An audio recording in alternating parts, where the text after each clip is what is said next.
hello, and welcome to the Lost Archives. My name's Owen, and I'm the Dungeon Master of this ragtag group of heroes and adventurers. Hi everybody, I'm Claire. I'm playing Mira, who's a Dragoborn Sorcerer, half red dragon, half silver dragon. Originally was a bit of a politician, and now has joined the adventuring life, probably to a greater extent than she ever expected. Hi everyone, I'm Michael. I'm playing Lockie Hobbs, a Warforged Artificer.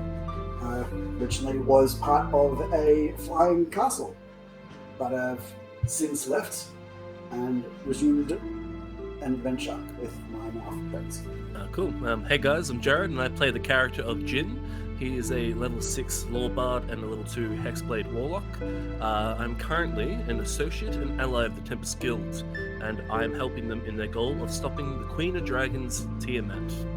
Hello, I'm Ali, and I'm playing Shana, the Yuan-Ti Sorcerer, who is traveling with the Tempest Adventuring Guild, trying to find the other half of her soul, who is hiding somewhere away, far from reach. Hi guys, I'm Matt, playing Yervith, the sneaky Wood Elf Ranger and Rogue, who, after a tragic incident in the jungle with his previous expedition, has now joined up with this lovely ragtag group of adventurers and is looking to see what happens next.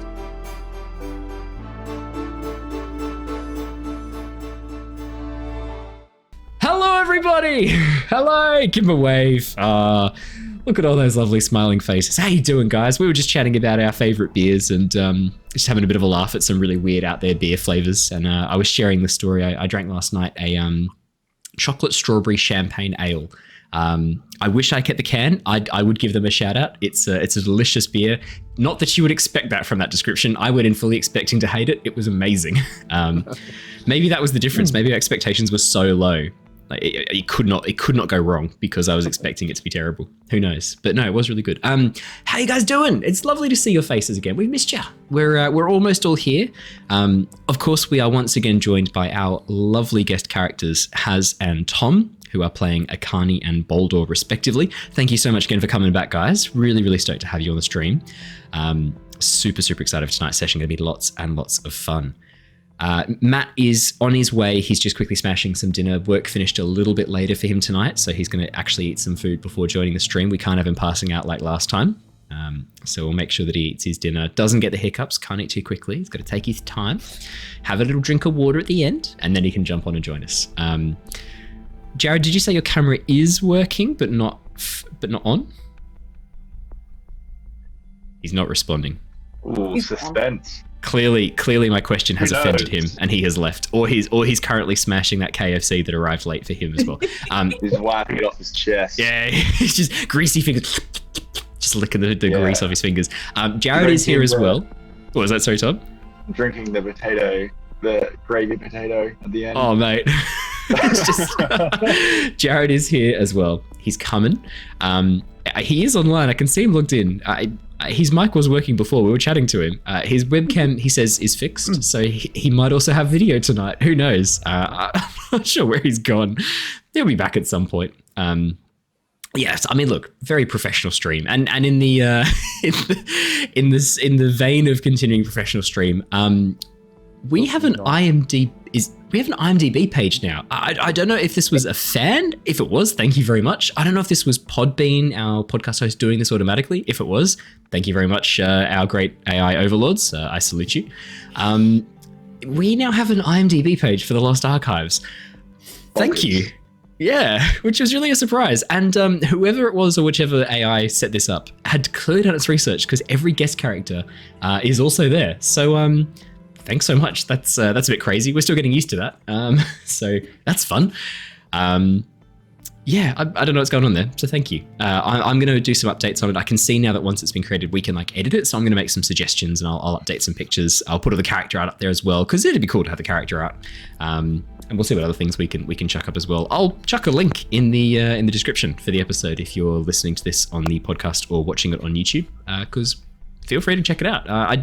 I'm just very surprised. I didn't know this was a thing and discovered it when I got an email from IMDb being like, you need to verify this account. It's been allocated to you.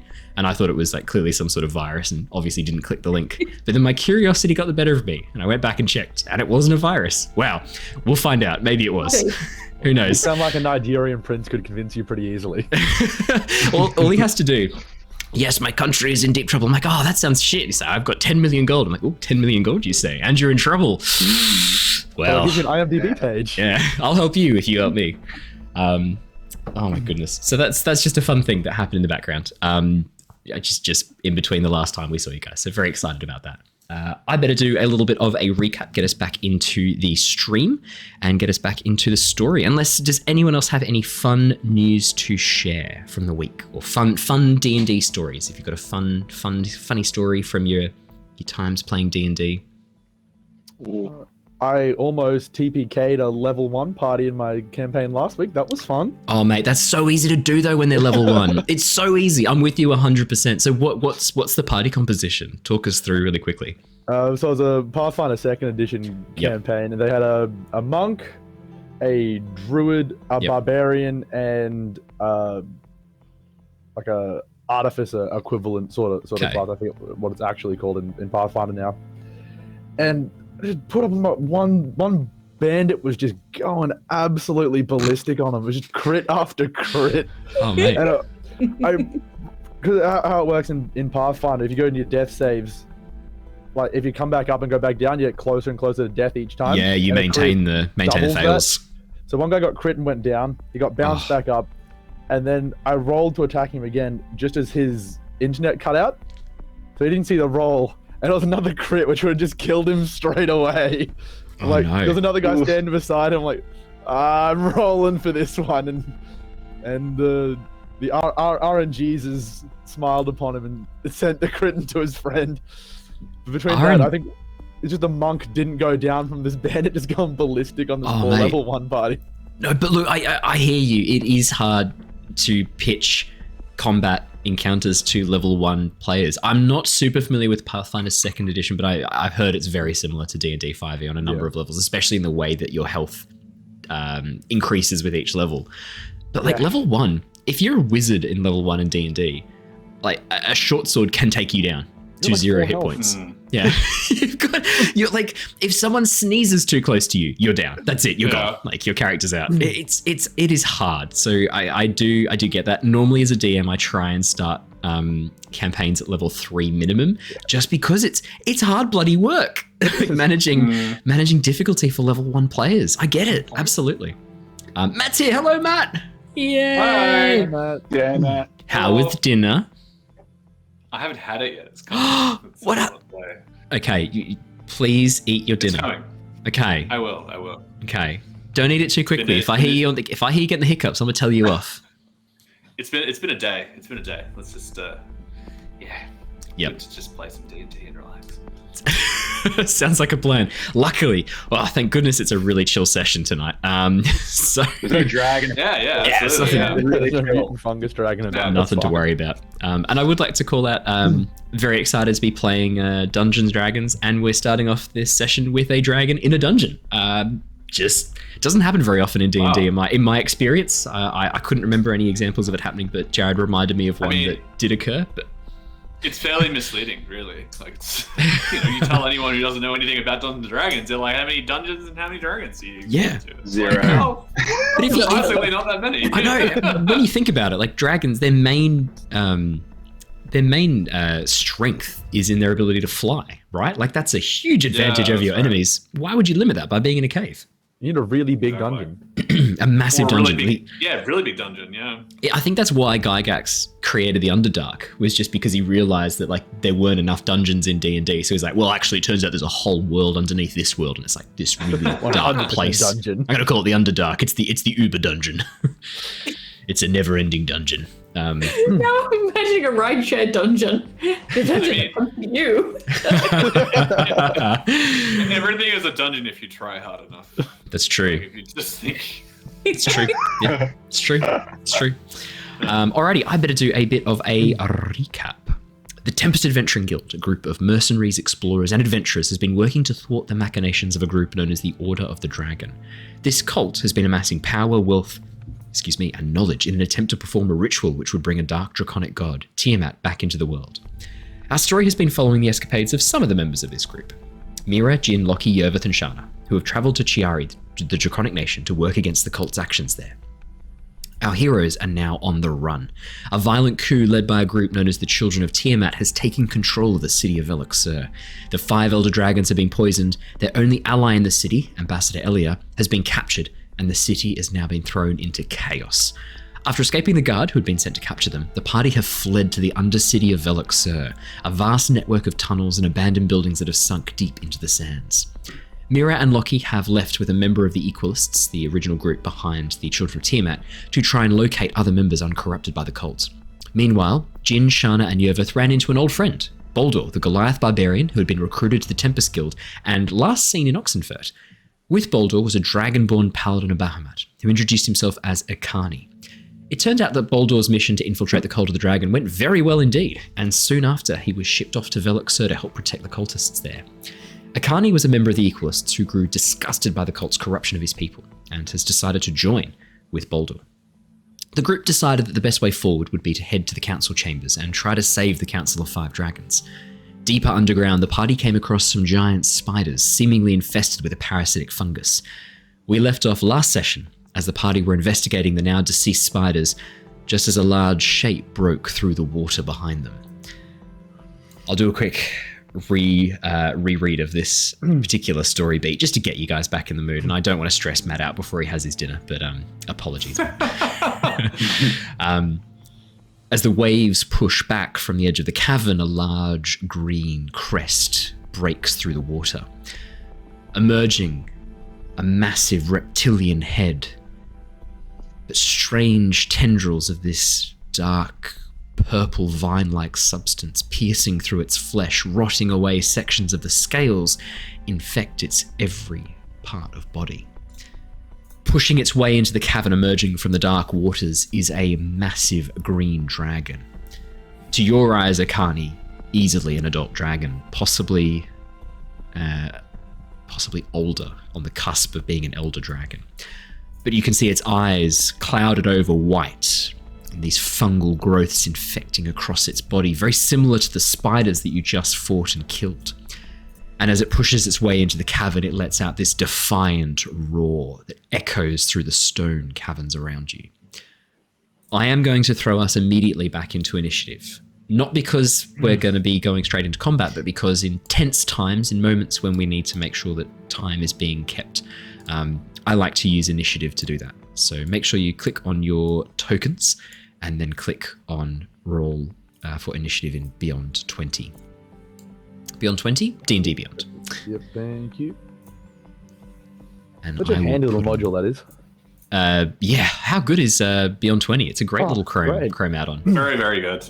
Highly recommend. It's a game changer. We're not sponsored by them, but if you want to sponsor us, you can. Otherwise, I'm going to continue for free saying how much I love your program.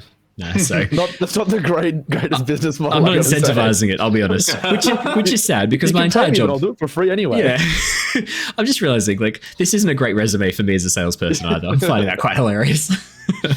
All right, let's double check those have all worked. I can see Boldor's is correct. Ekarni, yours is correct. Shana, yours is correct. Jin is correct. Yervith, have you rolled me an initiative? You have 21. Perfect. I better roll one for the adult green dragon. One. Perfect. Not quite. The fungus its own initiative. I'm gonna get very stressed. Ooh. If the fungus got what? Sorry. Its own initiative. Yeah, the fungus. Yeah, the fungus. I'll roll for the fungus too. Thank you, Haz. That's a good point. No, I was kidding. Alrighty, though. So first off the bat, Yervith.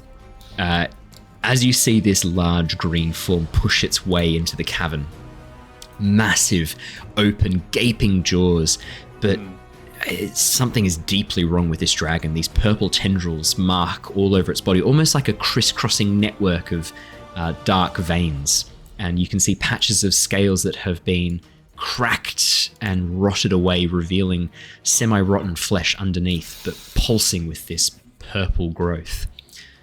It's very disturbing. Yeah, I don't... And it makes a weird noise as well. You hear this like strange squeaking noise. Squeaking noise? It's a bit unsettling. Oh, jeez. In this condition, in this like sort of situation, like how... Like, you just described what it looks like. I think Yervith is his initial instinct is to run for the door, which he probably will do regardless. But just as he's like about to book it and sort of gesturing to everyone to be like, we need to leave, he's just gonna try and glean a little bit more information about what this fungus is, or whatever this ailment is. Like, yeah, absolutely. Would you like to roll me a nature or? Oh, it's really. I'm going to say nature or investigation check, and I'll reveal or medicine. Actually, sorry, nature or medicine actually would be the best. Okay, I'm definitely going to do nature, being nature inclined. Oh my! Okay, a natural 1, total of 9. Yervith, I'd say probably the sight of this creature distracts you from all scientific thoughts. You can see the fungus, but more importantly, you can see the large teeth. Fuck! All right. I was thinking about using my inspiration and reroll it again. You can. Yeah, you can do that. Of course you can. Just because I really want to know what's going on with this. Yeah, absolutely. Yeah. 17. Yeah, Yervith, your initial fear, actually that works quite well with what you described, where you're like thinking you're gonna book it to the door. Like your first thought as you see this thing is, I need to hide. I need to find a tree. I need to find some foliage. I need to get into that place. Where's my rope trick? Oh fuck, I can't do that anymore. Like there's this whole like series of thoughts that go through your head rapidly about how you can get out of this situation. Kind of like in that moment, I guess, thrown back into your time in the jungle, and probably seeing this thing emerge from the dark water would bring back memories of those blue holes in the jungle that had these large creatures hiding within them that would take members of the expedition without warning. But you overcome that. There's this moment of fear and panic before your instincts and training kick in, and you stop and examine this creature. This fungus is very odd. You've not seen anything particularly like this before. You have heard of infections that can change animals' behavior. Rabies is a big one. You know that it's transmitted through bite, and it makes animals much more aggressive. Possibly you've encountered it in wild animals before. Given your background, you probably have encountered rabies maybe once before.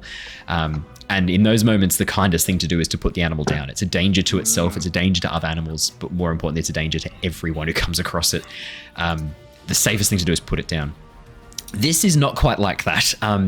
Whatever this thing is, you're definitely getting a sense of parasitism. This fungus that has grown across the dragon. And sort of looking down at the spiders, you can see the spiders are probably a much more extreme example. You can see that all throughout their internal exoskeletons, this purple thread has grown through, this mycelium has grown through and taken control of their body and their muscles.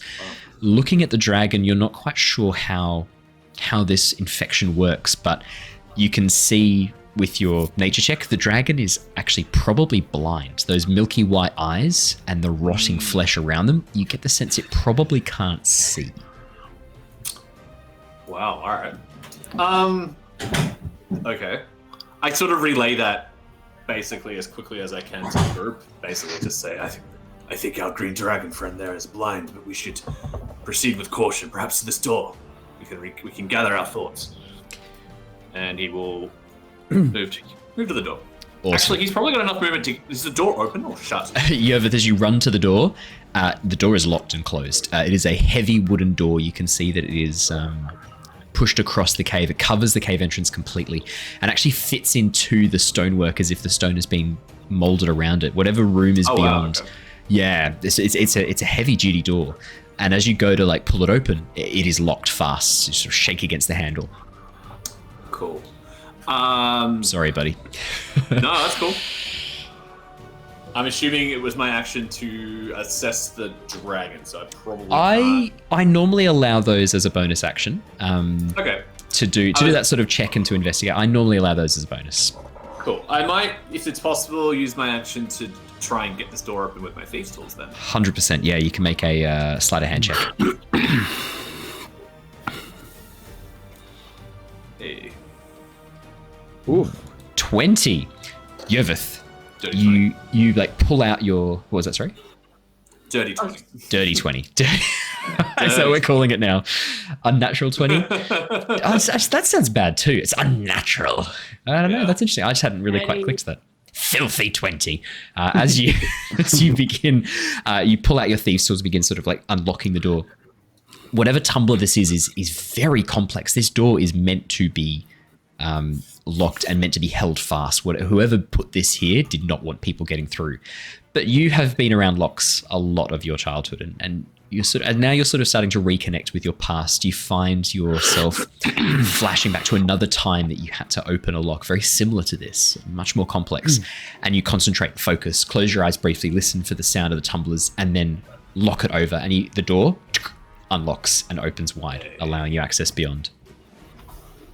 I will delete the dynamic lighting so that you can see it. There you go.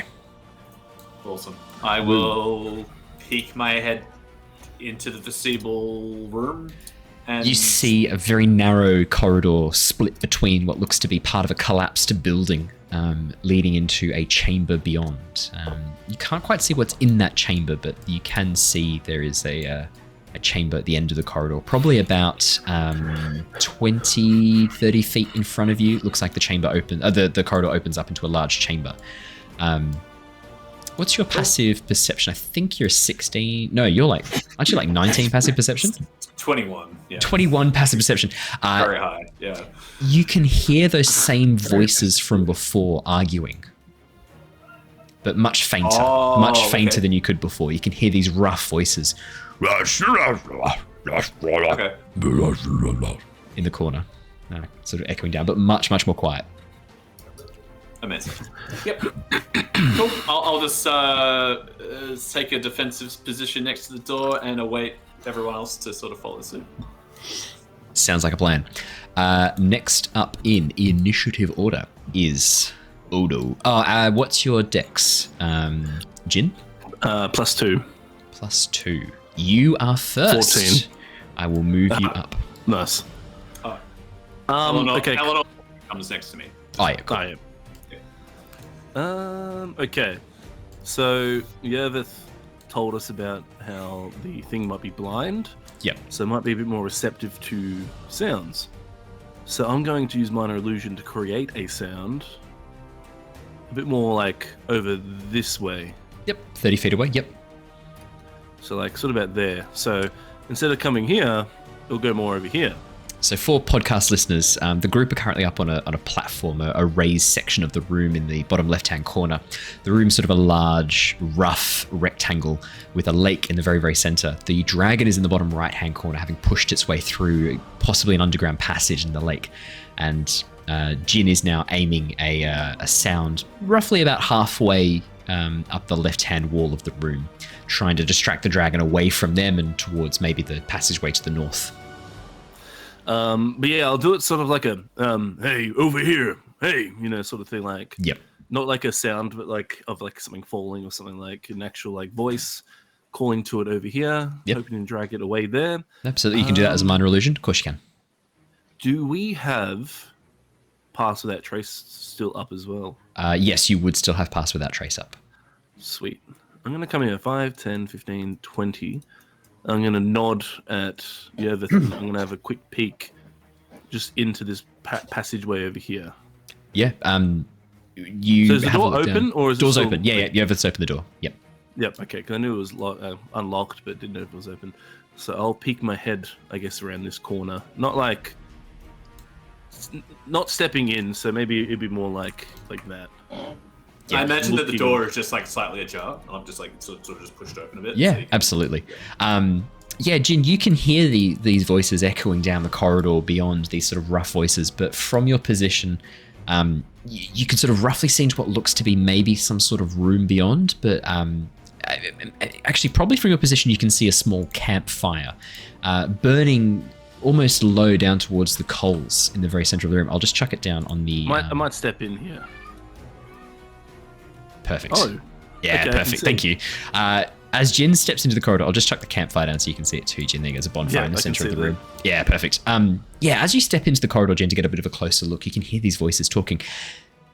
In the room, you can see two large humanoid figures, grossly fat, almost like pinkish grey skin. And the most startling feature is they have two heads sitting next to each other on the shoulders. and these ogre-like forms, one of them is sitting down in front of the fire, poking it with a stick absentmindedly, as if like pushing at the coals. The other one seems to be touching something on its head, this sort of strange circlet that it's sort of pushing out every so often. And you can see around its waist is a large, intricate belt marked with a series of symbols and runes that you probably have spent enough time around Lockie to recognize are giant in origin. Okay, that's interesting. So I hope can see so. we're sort of... My cat is going off its head. No, I was saying I can hear your beautiful cat in the background. Anyway, how big has she gotten, by the way? Because she's a Maine Coon, right? She gets huge. He's going to even get bigger. Yeah. He is. It's hard to sort of give you like a. He's like bigger than most adult cats by now, and he's only a year and a half old, and he's going to be another 2-3 years of growing. Yeah, I was going to say normally they like mature in about like 3.5, 4, right, in terms of size. 4 or 5 they can actually. So. Yeah, shit. He's going to be a big boy. He's going to be a chonker. Yeah. Big chonker. He's going to be the size of medium dogs, which is hilarious. Oh my god. Oh my lord. It's amazing. It's like if you're a cat person, but you also want like a dog. Maine Coon's where you're at. It's where you got to go. Yeah. So Still want to protect your house. Yeah. Yeah. Yeah. Maine Coons don't bring home birds; they bring home albatross or pelicans. Yeah. Drag them in through the door. Bulldogs. Yeah. Do you not just have a leopard at your house, Jared? Yeah. He watched Tiger King and thought, "I want a part of that lifestyle." without being, killed. Yeah, and put through a blender and obviously fed to some tigers. No, carry on. Okay, I'm going to just sort of poke Allegedly. my head back through the door and be like, just letting everyone know there's giant people here. Yes. Not sure friendly or not. That's probably my free interaction. Giant. Absolutely. The minor illusion I did when I walked in, did I notice them? Did these guys hear that? No, you don't get the sense they heard that at all. I rolled for them, and they rolled absolutely atrociously on the perception. I did not get above a 6. You don't get the sense they've heard it. As you're sort of looking at them, you can see that they seem to be fairly engrossed in whatever tasks they're doing. The large one with the broken circlet on one head, with the giant belt, seems to be very focused, sort of like touching this circlet, trying to position it on the head. But you can see this circlet is designed for a human or an elf or a dwarf. It's designed for a much smaller head, a medium humanoid. And they've clearly tried to batter it and stretch it to fit on this massive ogreoid head. Not with any luck, unfortunately. They've been struggling to get it on. I will also, I just realized, chuck a picture of them in the chat for you. So that you can, because I can do that, so you can see them. Anything else on your turn, Jin? Yes, I will do a Bardic Inspiration. Now, where am I? 60 feet. Shana's a bit too far away. I can't see anyone else over here. So, because Boldor's sort of out in the middle of, no man's land, I'll chuck a Bardic Inspiration to him. I will give Boldor a Bardic Inspiration. Let's use... is there some sort of like inspiring flag token that we can use? I have my Bardic Inspirations quotes. Okay. The very cringy, you know your worth, it's time to show it. Oh my god. I think I just threw up in my mouth a little bit. Fantastic speech, honored one. Or I'll say, one day your grandchildren shall tell the tale of this moment. Oh, I forgot about that. Of course. Yeah. I have 81 here. Oh my god. 81 quotes. Excellent. Because I don't sing, so I need to do something. Yeah, that's fair. Anything else on your turn, Jin? Distracted it up right a bit more. He's inspired Yes, a she little bit. noticed me. Yeah. I finish it off going Goldor or something like that. I only realized this recently. Yeah. Bardic Inspiration works on death saves. Does it? Yes. Oh, death saves an ability check. Don't Oh, die. shit. I didn't know that. But you can add it if you were rolling a death save. That is very good to know. Which I never knew Inspire until I someone found out out of about it death. recently, and I was like, oh damn. Don't die, you motherfucker. Don't die on me. Just start like humming away. Staying alive. That's me Staying done. alive. That's Stay my alive, bonus yeah, as you're doing action. CPR. That's actually legit. Yeah. Alrighty. Yeah, that's my bonus action, main action done. So. Ksuth. Oh boy, your Bardic Inspiration, Jin, was a very good call. The dragon snaps its head towards the noise, roars, and then charges forwards. 5, 10, 15, 20, 25, 30, 35, 40, 45, 50, 55, 60, 65, 70, 75, 80. As it throws itself forward and shoots, it basically slams towards this wall where you had said, oh sorry, can I go 80? Did I say 80? I did say 80. Yeah. So that's it. So it's full 80 feet. As it throws itself out of the water, wings flapping as it throws itself towards the noise. And its claws scrape and clash on the ground. And you hear its jaw just bite down on air with this ominous thunk. It then whips its head sideways, looking for where the source of this noise was. It is going to make a... oh no. It's within... Just need to know how close it is for the fungal vision to kick in. The fungal I'm sorry, what? Please steady. Oh no! Please steady. Ekarni, Boldor, and Shana, you are all within range. That is unfortunate. No. Oh, no. You watch as these tendrils begin pushing out through its scales. It whimpers in pain as these sort of purplish tendrils push through and then begin vibrating with this strange frequency. It then turns its head towards you guys and is going to breathe out a jet of poison breath. I need Ekarni, Boldor, and Shana. I need all three of you to make me a Constitution saving throw to avoid this poison breath. And I also need to know if you get under a 12. Because do I still need to roll because I'm immune to poison? Yes, you do. Not for the poison, but for something else. Yeah, so you won't take any poison damage, but I need you to roll the con save. Sorry, did you say con save? Con save, please, yeah. I get +3 to that roll as well. 21. Oh, And Shana. Owen, Oh no! Before we go. Is this either a magical effect or a spell? No, it's not a magical effect or a spell. This is... Wait, Shana, don't you have like a divine soul sorcerer thing where you can add D4? I fucking do. Thank you. Oh, thank you. I'm totally gonna do that, by the way. Oh wait. It's aura of protection. So I mean, I know you have to go in 10 feet. 10 feet. So, Yeah. I got magical that's guidance. good, Shana. So I'm going to because this is an ability. Is this an ability check? Constitution save, it's a saving throw, so it's not an ability check. Well, I might not work then. I don't know if you can do it. Favored by gods Roll. or magical divine guidance. Okay, yeah, no, I got nothing. I Okay. got many things. Shana, you're not going to take any damage because you are immune to poison. However, as this wave of green, dark poison breath cloud just swarms over you, you can see floating amongst it these tiny purple spores infecting every inch Whoa, of this hold on. dragon's You can- exhalation. I'm so sorry, but you can use that as a saving throw. Does it say Saved saving by throw? gods. Yeah. I didn't look it up. Do you want to, Shana, do you want to chuck it in the chat and we can... It just says attack roll for me, but No, it can do saving throws as well. That's why I was certain. What's it called? Favored by the gods? I've Quick got one rules per check. short rest if you fail a saving throw. Oh, Yeah. fuck! Saving throw. Shana. In the first line. Ali, come on. Okay. Would you like to...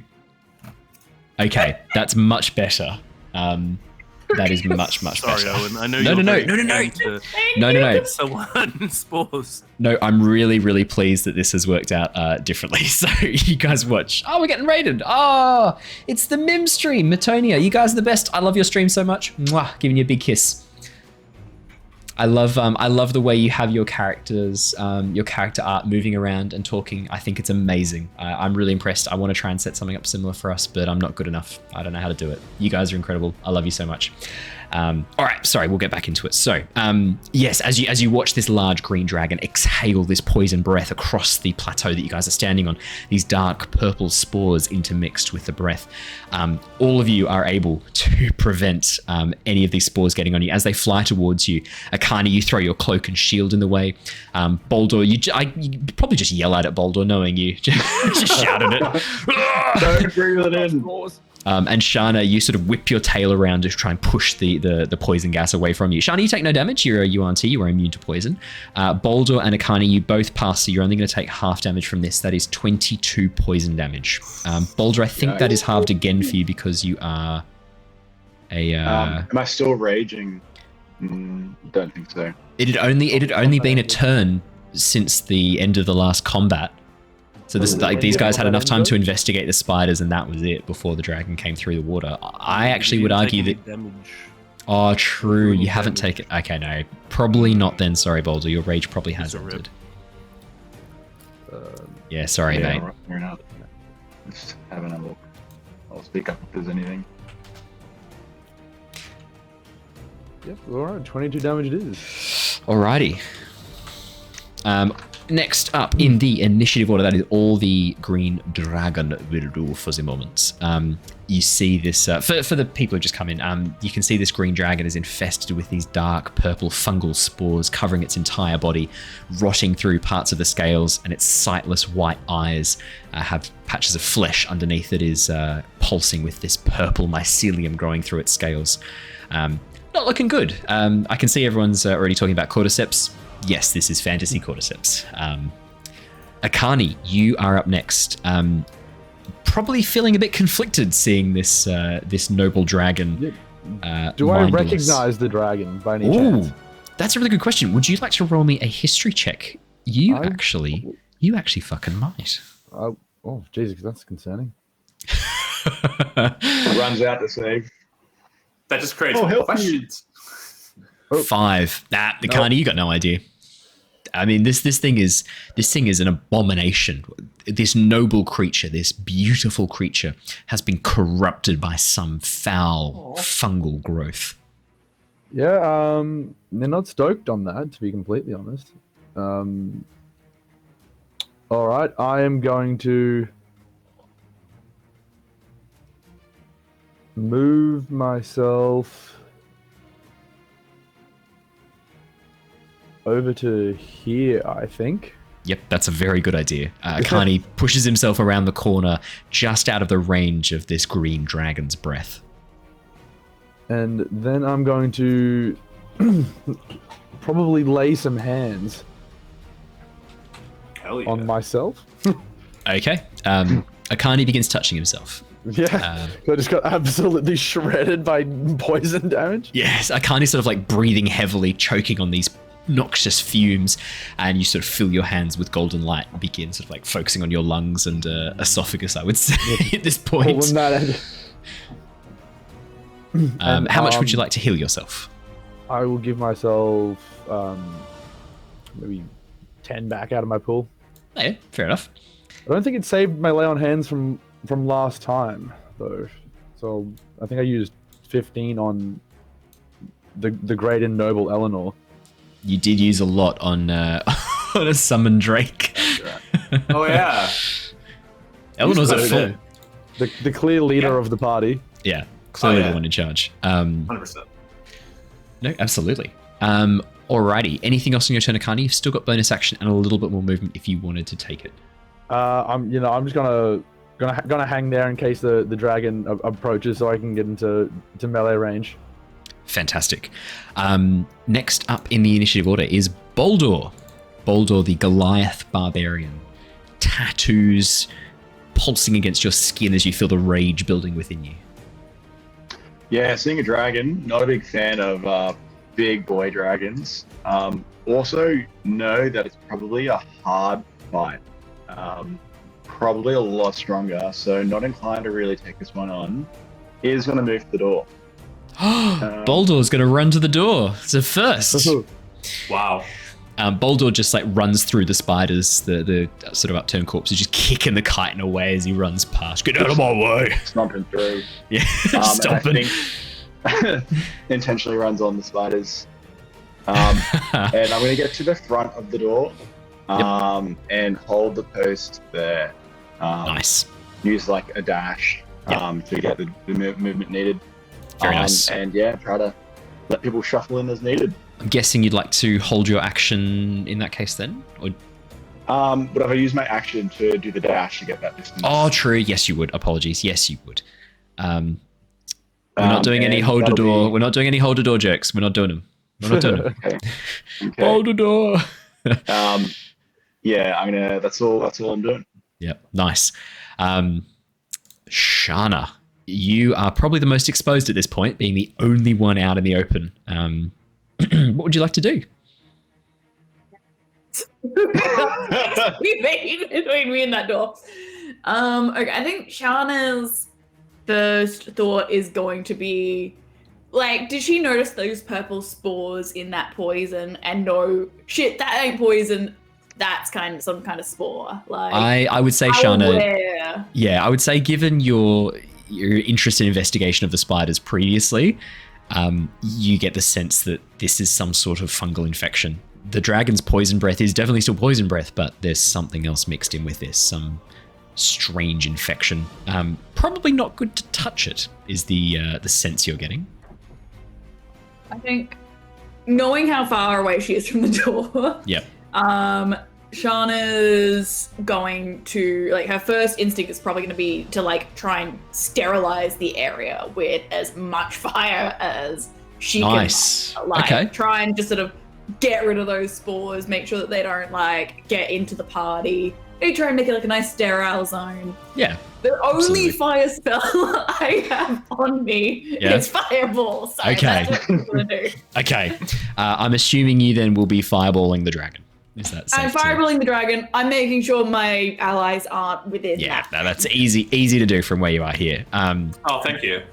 Yeah, Yervith's been hit with 2 friendly fireballs in as many sessions, so we've got to be careful. Yervith's a little, our wood elf is a bit flammable. Yeah, a bit crispy. Would you like to roll me? Have never blown up. 30 feet of movement as well, so I'll move Yeah. that. I will make a dexterity saving throw. Now, I've got some good news. A dragon that is infected with green fungal spores is not as dexterous. Never mind, it's a natural 20. Sorry, guys. Barrel roll. My bad. So a normal green dragon gets a +6 to dex save, so it would have been 26, but this dragon has a -2 penalty to that because of its fungal infection. So it's 24 total. That does pass your 16 DC, so it's going to take half damage, which is still 14 fire damage, except it's not 14 fire damage. Shana, you watch as this fireball shoots forwards and explodes against the dragon's side. The purple tendrils, this mycelium, starts moving rapidly over its body, and you hear this strange squealing noise coming from inside the dragon's body as the dragon lets out this roar of pain.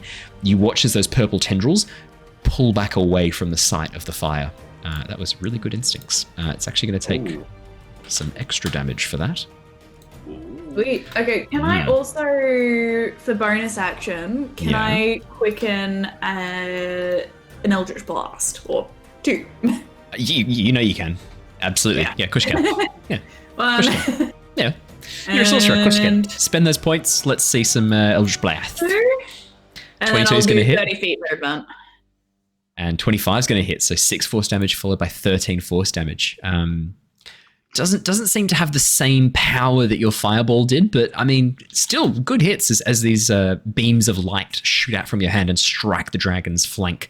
You can see they're making a little bit of an impact. Yervith, such good timing. Is your mic still on, buddy? Yes. it Okay. is. Okay, just wanted to double check. No, please feel free to turn your camera off, have some dins, but it is yeah, your that is turn. Incredible timing. Incredible timing. All good. Sweet. All right. So It's about right. About right. I am going to actively now stealth. Basically, I've got 2 choices. We can either face the dragon, which I'm not mega keen on, or make my way into this room and Actually, face whatever these critters are. I should say, Yervith and Jin, you can see the creatures, these large giant-like creatures with 2 heads in the other room. They've heard what's going on, and you can see them sort of trying to peek around the corner, looking to see what the dragon is doing. You suspect they know about the dragon. Yeah, okay, cool. This is okay. I am going to move up into this room. I'm going to actively stealth and try and like hug the walls and be as like stealthy as I possibly can. Absolutely. Hoping that I can sort of not make myself known. So I'm going to go 5, 10, 15, 20, 25, 30. Probably get to about here. Okay. So just you around this corner here. you move into the narrow corridor, the stone walls hugging tightly on either side. Could you roll me a stealth check, please? Absolutely. And you still have Pass Without Trace active as well. Keep that in mind. I do indeed, yep. So that's a 39. It's pretty big. It's pretty good. You know, they may or may not see me. Yeah. Yervith, you just hug the wall, your cloak wrapped around you as it begins to take on the colours of the walls around you. 2 separate perceptions if they've got 2 heads at all? Is that... Oh, I better roll again. No, they don't. Oh, they do have advantage, actually. Oh, no, only on perception checks and on saving throws against being blinded, charmed, deafened, frightened, stunned, and knocked unconscious. I will roll their perceptions again. This is going to come as a shock. They still don't beat 29. Sorry, they still don't beat 39. They still don't beat 39. I mean, I don't know. No, you're all G, buddy. You keep going. Great. And from this position, I'm probably gonna just try and get like a better look at these giants. Do they look? I mean, do they look super deadly? Like, are they? Yeah, are they... I'll talk through what you can see. I mean, what you're looking at is a creature, a two-headed giant-like creature. You don't get the sense this is a giant, but it's a giant-like creature with almost like orc-like characteristics. You can see that it has this thick grey-pink skin encrusted with layers of dirt and grime, wearing stinking hides and furs that it has strapped around itself. A number of them are wearing skulls on belts. The large one in the back that's wearing the giant rune belt doesn't have any skulls attached to it, but you can see that one of the heads that's trying to put the tiara on, the other head that isn't trying to wear this tiara has what you can only describe as a crown made of femurs that it is wearing, and they seem to be trying to swap the tiara between them, trying to find a way to make the tiara fit. Long, stringy hair, unkempt mess, and 2 large tusks protruding up from its lower jaw. Sweet. All right. So, that kind of confirms my suspicions. I'm going to ready an action. Yes. And as soon as we decide we're going to do anything offensive or aggressive to these critters, I'm going to lay down some arrows. Lay down some arrows. I'm just going to hold a defensive position around this corner. As soon as we do any sort of damage or anything aggressive towards them, I'm just going to shoot. Nice. Jin, currently disguised as a Dragonborn called Shenron. What are you going to do? Cool. In the shit a little bit. Not necessarily. The Ettins might be friendly. They might. This is my campaign, so you know that there's going to be some shenanigans. Okay, so let's do. So Ekarni's out there in Boldor. Can't see Shana. Yervith is in front of me. I'm going to give, as a bonus action, another Bardic Inspiration out to Ekarni as well. Okay. I think that's good. Thank you, Honored One. I appreciate your compliments. In advance. As he says that, I said, what would I even say to him? You shall remember this victory forever. We haven't even won yet. Okay, so he is also inspired. Right, I am. Okay. Oh, this is tough. I'm looking at my spells. There's nothing really that will suit super well right now. So what I might do is I might also do a held action. Yep. An Eldritch Blast on any hostile actions from either the giant folk or the dragon. Okay, seems very, very fair. I mean, I can sort of, if I see the dragon pop up here, I can hit it. Absolutely. All right, let's see. Is anyone in range of fungal sights? Nope. Oh, Shana! He's still in range! Oh, there's a big spider there, surely. It's not using sight. It is using fungal sight. Ekarni, you're around the corner, so it can't sense you. It's using fungal sense. Shana. Could you roll me a d6, please, Shana? If you like a 1, that's actually is a good time to get a 1. The large, horrendous green dragon covered in fungal spores is going to fly 5, 10, 15, 20, 25. Jin, I would say this sets off your held action. As you can see, the dragon has moved into range and is going to attack Shana. Oops, that wasn't the right button. The dragon's gone! You did it! Yay! We won! Nice. I'll remember this victory. It will. It just suddenly happened. I was trying to move the dragon to the front. Shana, the dragon, it bites down. It's going to try and bite you. I'm going to need you to roll con saves for each one of these. Do those hit, by the way, Owen? Yeah. Which 24 and 18 no, 18 doesn't, but 24 does. No, I'm shielding. You're gonna shield? Okay. gonna shield. Jin, I'll just do the 6 force damage for you. All right. 1. On both So of that those brings damage. me to 18 plus 5. But 23. Sorry, I just missed one of them, but I have to take one more. Those things I read out loud, 18 and 20, those were Jin's attacks against the dragon. Oh, never mind then. Sorry. But you can have your shield ready to go. So the first attack is 27 to hit. The next one's 28, and then the last one's 13. So don't have to worry about the 13, I'm guessing. That doesn't hit. Did you want to shield the 27 or 28, or does it not? No. Okay. That's hard. You take 19 piercing damage on the first bite, 15 slashing on the second claw swipe, and I also now need you to make me 1 constitution saving throw. It can only try and infect you with the spores once. It's failed on a breath, so all of you are now immune to the breath spores who've taken a go. 13, Shana, is just enough to avoid the spore infection. As this disgusting, rotten mouth bites into these teeth, leaking this purple fluid and these spores infecting its mouth. You can see its tongue is partially rotted as it bites down on that first attack into your long serpentine tail. You pull yourself out of the way, push yourself back, and begin like scraping hurriedly away at the bite site, pushing these spores out of the way and preventing infection. That is the green dragon's full turn. As it bites down and tastes blood, all of you speak Draconic, there's no point even specifying this. You hear it say, blood, flesh. Ekarni, your turn. Kill me. All right, I'm gonna scoot.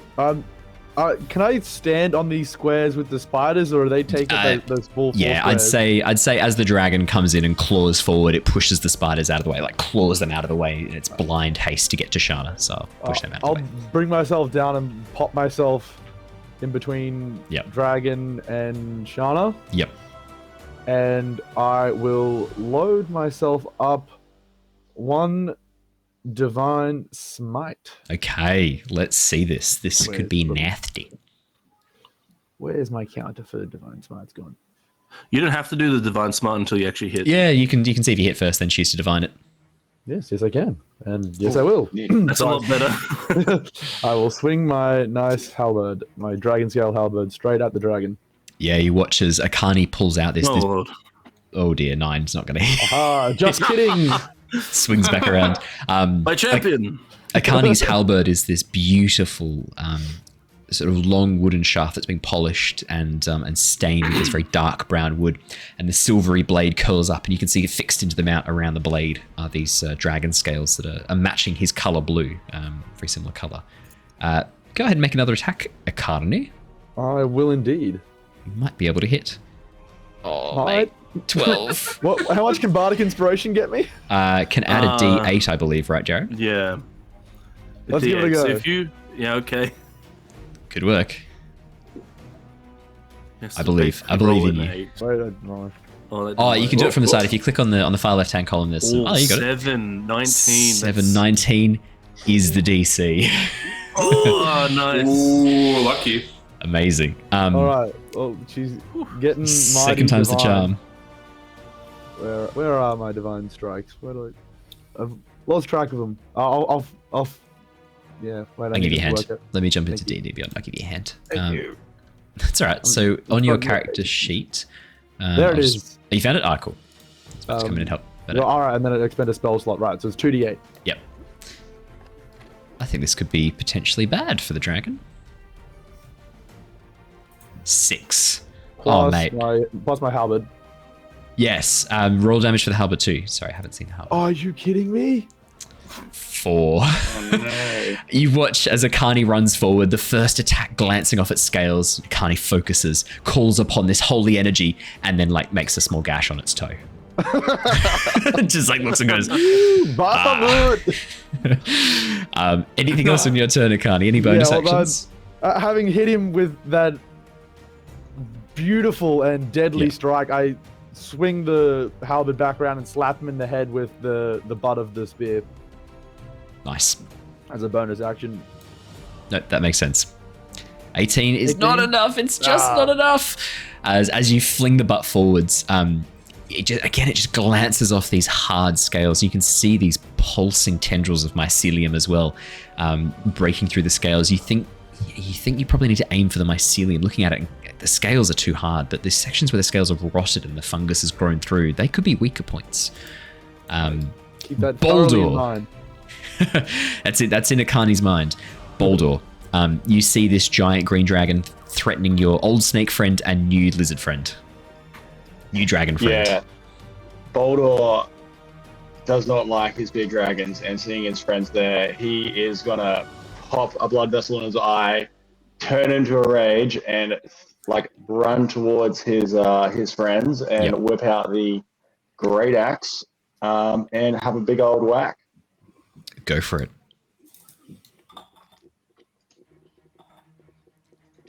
$10. And not quite enough. Premium hit. Join the club. Gotta go for a second. Dice Gotta gods go for a second one. aren't smiling on you tonight, are they? Round 2. Perfect. 13. As these two like really muscular, well-armored individuals just run into combat wielding beautifully made weapons, and then both just like against the dragon scale. Not really doing anything. Oh, mate. Not a great go. Any bonus actions, Boldor? Oh, that was a rage. No, that was the blood vessel was bonus action. Yeah. Yep. All right, Shana. That'll be it. What would you like to do, Shana?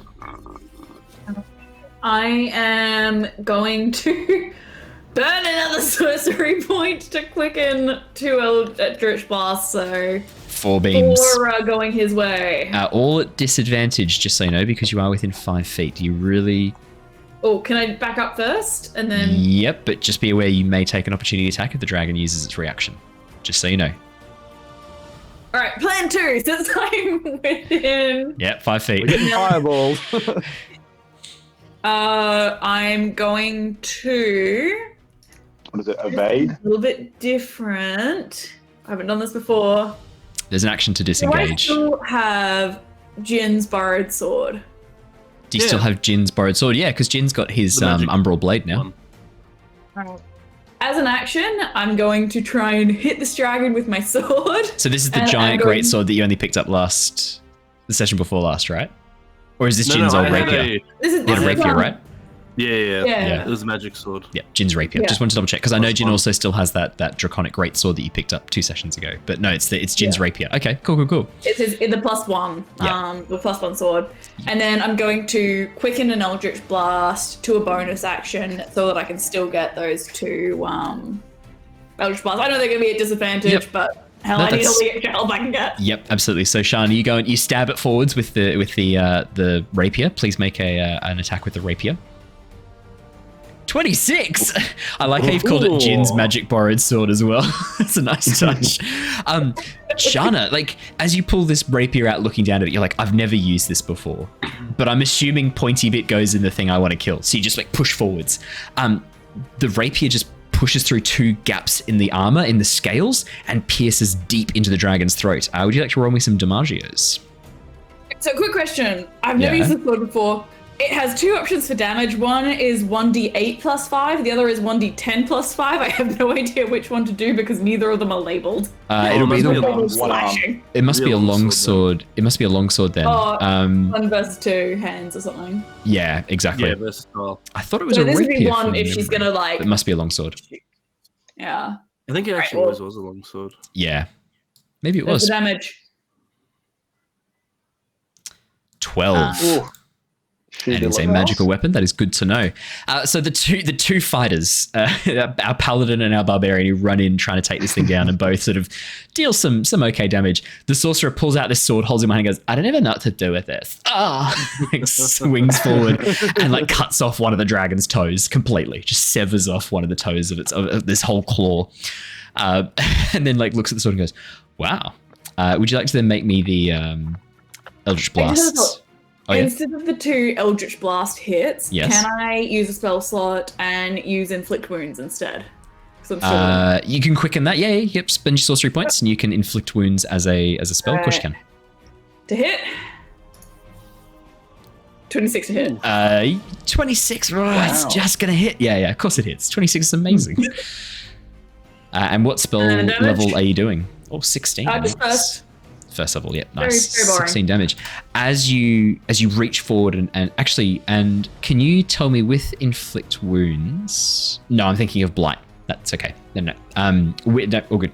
As you reach forward and press your hand against the part that you'd cut through with your scales and concentrate this dark pulse of energy pushing out through you, Ekarni and Boldor, you watch as sections of Shana's shadow detach and pierce into the dragon's hide. Very similar to what you've seen with Jin's shadow, acting a bit suspiciously at times. You watch as Shana's shadow spears through and begins pulsing through the veins, sending this dark energy coursing through the dragon's body.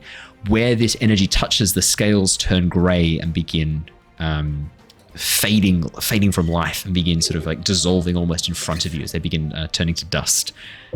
16 damage, Shana. Very, very nice.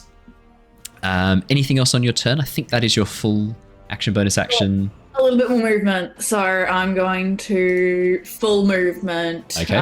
30 feet, 5, 10, 15. Before you go too far, the dragon is going to take its I've got that reaction. disengage. Never mind. Did you want to move away or no? So just because of how close I am currently to him, can I not move out of range, but sort of circle around him? Like, can I get to sort of here without? Yeah, you can. As long as you stay within 3. Oh no, so you can't get to there because you're now more than 5 feet away. You have to stay within the 5 feet of the within creature. that 5 feet. So you can go there. That's fine. Stay within 5 feet of me.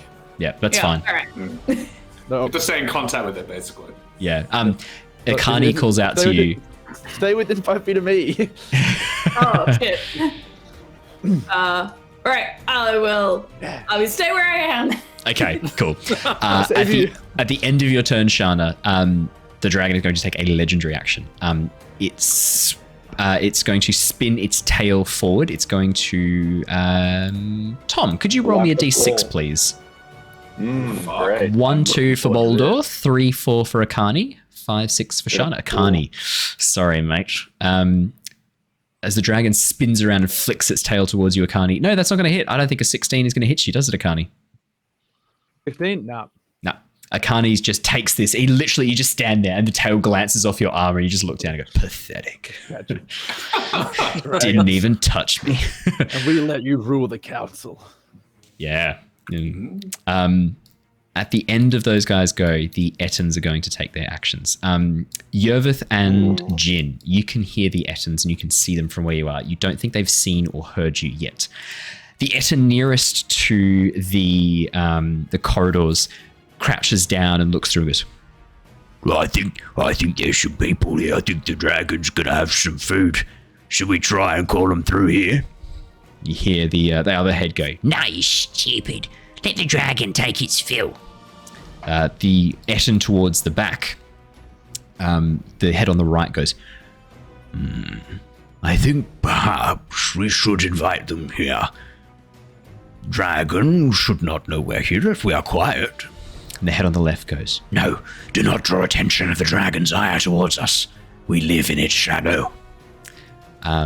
Oh, The okay. Etten is going to. Maybe. The Etten is going to the one nearest the corridors, the one not wearing the tiara and the belt, looks down the corridors and goes, I will call to them. Small folk, this way. and that's what you hear. Yervith, your turn. Yervith's gonna like look at Jin and be like, what do I do? What are we doing?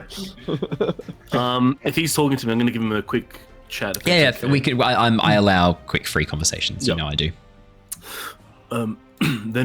They don't seem to be outwardly hostile.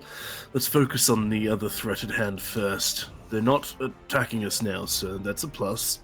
As I sort of put up my hands. Like, sort of like a, I don't know. I am like, I haven't had a sight on what's happening in the other room, thinking like, oh, we're all going through the door, right? That was the plan. Yeah. I'm gonna go troll back on myself. Oh, okay, I didn't see that. Yep. So Yervith, as you look back in the room, the large green dragon is now standing half onto this this raised balcony. Boldor, Ekarni, and Shana are all like charging at it, going, yeah! You can see Eleanor around the corner is like looking at you, looking at the dragon, looking at you, looking at the dragon, and looking really confused as this like Drake head keeps looking backwards and forwards as if like, what do you want me to do? Yo's just gonna shake his head and go, alright then. And he's just going to bonus action the hunter's mark that was currently on one of the spiders. He'll move that off the spider's body onto the dragon. Yep. And he's just gonna shoot at this thing. Take a knee and take some shots. Yep. Let's use what would be a good hunter's mark, I reckon. Oh, just enough. Nice. I reckon that's a good hunter's mark. 19 is exactly enough to hit. 9 piercing. You do get sneak attack because your allies are within 5 feet of the dragon. And also your additional 4. Yes, 1. Yep. And hunter's damage as well. Hunter's mark damage, which is 6, I think. Absolutely. I believe so. Yeah. Let's put on some darker music. I think let's have something What's a the bit more D4 from that? his enchanted bow. Lightning. Ooh. Some fungus cool. music going. Oh, this is good. And This is creepy music. I will take another shot.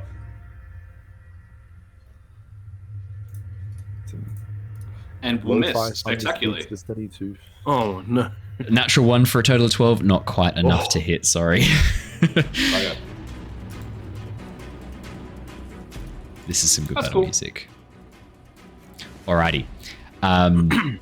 Yervith, anything else on your turn? Do you want to command Eleanor? Oh, no, you can't. You did a bonus action. Hunter's mark. Can't command her, but I'm going to She'll take the dodge. Back. Yep, she'll take the dodge action. Yeah. I will move back behind the corner and go next to Jin. Yep. And be like, Nice. fuck. Jin, you're up next. You can see your companions just taking this dragon on head on. Even Shana's pulled out a sword. You've never seen her handle any weapon of any kind.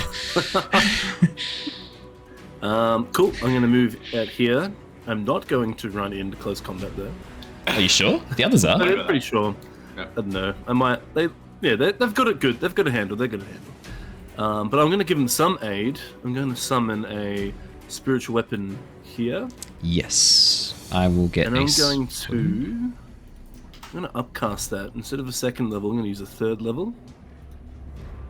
Damn. So when I cast it at 3rd level or higher, the damage increases by 1d8 for every 2 slot levels above 2nd. Yep, absolutely. I actually found a Hold on. katana for your... That's very cool. Yeah. Studied the If you spiritual choose, blade. oh, okay, so Yeah. 3rd level just means it's a normal spiritual weapon. So I might actually take that spell slot back and put it into a 4th level spell slot. Shit, okay. A hell of a sword. Yeah, hell of a sword. So you watch as Jin concentrates and focuses, his shadow pulls out from underneath him and forms this dark blade, semi-translucent, very different to the normal shadow blade that he summons, and then it begins moving around, flicking wildly before flying towards the dragon. It makes an attack, I believe, when you first summon it, so did you want to do an attack? 15 will miss, unfortunately. Unfortunately. Oh, that happens. Sorry, buddy. That's your action, I believe, to summon spiritual weapon. No, or is that that is a bonus? bonus action. Bonus action. Bonus action. Let's do a. Let's just go Eldritch Blast. The old faithful. Oh, fuck. Natural one. It's a natural one. For a total of what are the 10. rolls tonight? I know, you guys are not getting lucky. Wow. 17. These No, rolls it's are not not good good. enough. I mean, I'm not like a 15 and a 17 isn't horrible, but just not Yeah, enough. not quite enough. Yeah, Jin, this thing, its hide, these scales seem to be made of an incredibly durable and tough material. Anything else on your turn, Jin? No, that's done. Could you roll me a Move. d6 then? Oh, Okay. I will also move. Fucking I'll standard, also man. move back over 4, here. that's good. 4's good. 4's good. And I'm gonna move back into the Probably. tunnel with Yervith. Four's good. Yeah. I might No. even like go. 4's back what you here. want.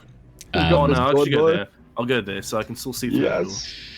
Alrighty. The dragon is going to Politely leave. it's going to do frightful presence first before it does anything else. Quietly leave, not quite quietly leave. Could I have everyone make me a wisdom saving throw, please, as the dragon rises up on its hind legs and roars this Wait. defiant challenge. I got something for this. You do have something for this, I believe. I as a got paladin. this.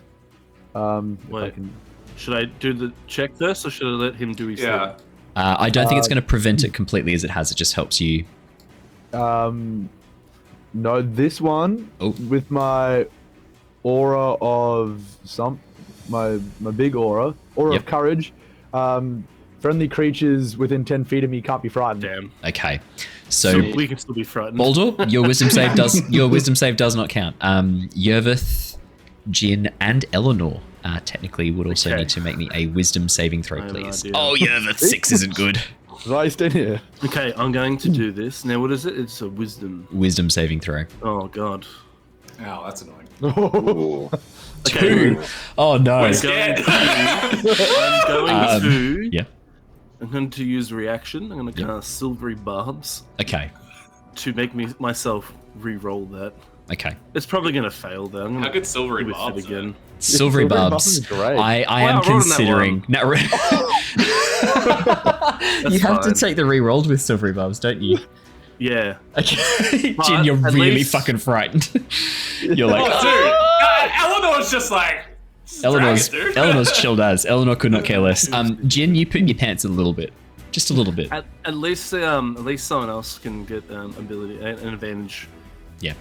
I am considering home brewing / editing silvery barbs a little bit. I'm gonna have to sit down and have a look and see how I would balance it. I know some DMs are just flat out banning it. I'm not willing to do that yet, but I will be re-looking at it, and I probably won't change it for this campaign because Jin, you've taken it and you've been using it, but probably for Storm King's Thunder and Curse of Strahd, I will reduce its OP-ness, shall we say. Alan. Drop it down to coppery barbs. Coppery barbs, yeah, I'm going to put it down to coppery barbs. Alrighty, Bobs. So- Advantage will go to Ekarni as well, by the way. advantage to Ekarni. Ekarni, you've got the advantage. Cool. I'm scared. Okay. Jin, I don't know if you can do it to re-roll your thing. You magically distract the triggering creature and turn its momentary uncertainty into encouragement for another creature. The triggering creature must roll the d20 and use the lower roll. And then you can I use... targeted myself. Oh, can you... Oh, of course you can. But then I you have to actually take the don't know. Let me lower see if roll. I That can- was a terrible idea. Well, Yeah. it wasn't an attack roll ability Oh, check. so or you're save. gonna take the. He used it I on just himself, realized- but that I wouldn't just have realized helped that- you. My Yeah. bad, I didn't realize this. So that locks you into taking the natural one. Jin, you poop yourself just a little bit, but you do poop yourself Oh, as I you didn't as even you read silvery that barbs last yourself.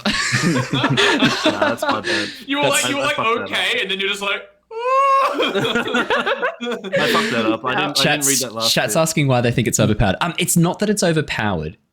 It's because it's a first level spell and it's a reaction and it lets you give disadvantage to one creature and advantage to another. If it was a third level spell, it'd be completely fair and I would have no problem with it. And that's probably how I'm going to change it. It's got really good range too. Like for a Yeah, first level spell. 60 feet. So Yeah, how would you that's. change it? What would you do? I'd make it a third level spell.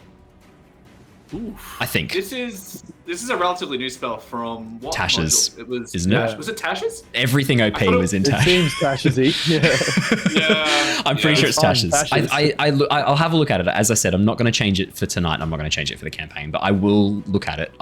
One of the things I've seen people suggest is making it a 2nd or 3rd level spell. I agree with that. It's much more a 2nd or 3rd level spell. I mean, it's pretty good.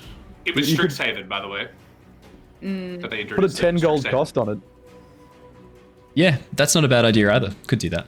But yeah, no, it's oh yeah, go. Sort of see, I was just gonna say another way I've sort of seen it put that made a lot of sense was if your PCs can do it at this level and with these sort of materials or at that level, then the enemies and the NPCs can do it, and so it's sort of do you want that coming back at you?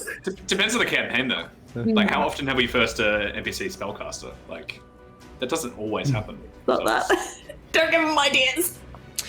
I've just added it to every single enemy you're going to encounter. You watch as the Ettins reach forward and go, silvery barbs. No, they don't do that. Alrighty. That is the fear. Obviously, Yervith and Jin, you are both frightened of this creature for a minute. You can repeat the saving throw at the end of your turn, but for the moment, you have disadvantage on ability checks and attack rolls while you can see the dragon, and you can't willingly move closer to it. Same as normal fear. The dragon is then going to make a bite against Boldor, a claw against Ekarni, and a claw against Shana. It's going to do 1 for each of you. That's polite. It's very polite. The dragon is what was that? Sorry. On a scale of Shana, what's your max HP? Who, me? Yeah, what's your max HP? 75 out of On a scale 100. of 1 to 75, how banged up does Shana look right now? It's just sounding really fucking metagamey. Can we rephrase, Shana? If you were to be admitted to a hospital, would you be an A&E, general admission? Oh, she's definitely A&E. She's that person that walks in. She's covered head to toe in blood. But turns out it's sort of more of a head wound, and so it's she's sort of looking moderately bloody. Okay, fair enough. Cool. Alrighty. Boldor, 29 I'm guessing hits you. Ekarni, does a 22 hit you? It does. And Shana, does a 20 hit you? I'm gonna shield, so no. Shield? No. Beautiful. Awesome. Boldor. That's going to be 15 piercing damage, and I need you to make me a Constitution saving throw, please, against the fungal spores.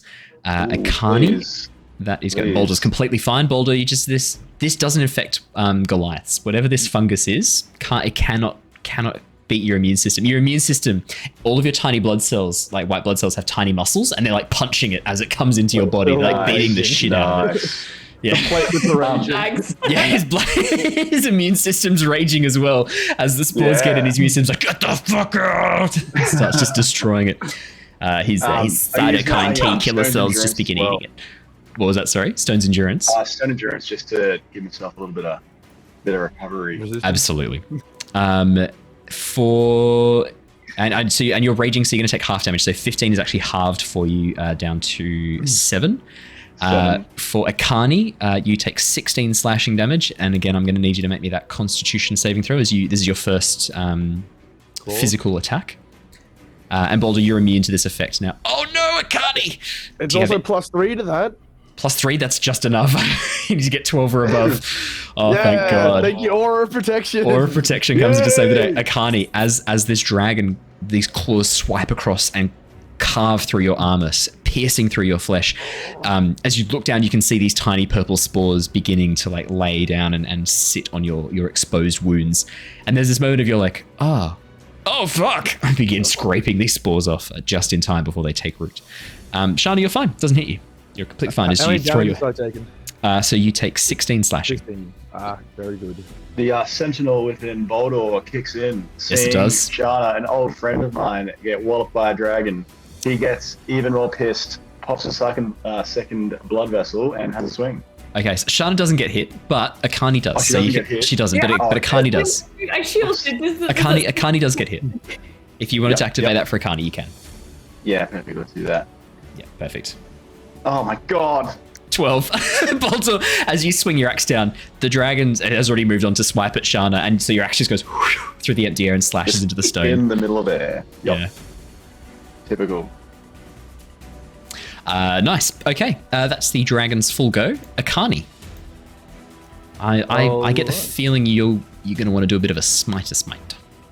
Yeah, I'll be swinging my dragon scale halberd, and we'll see how that goes for me first. Yes, please.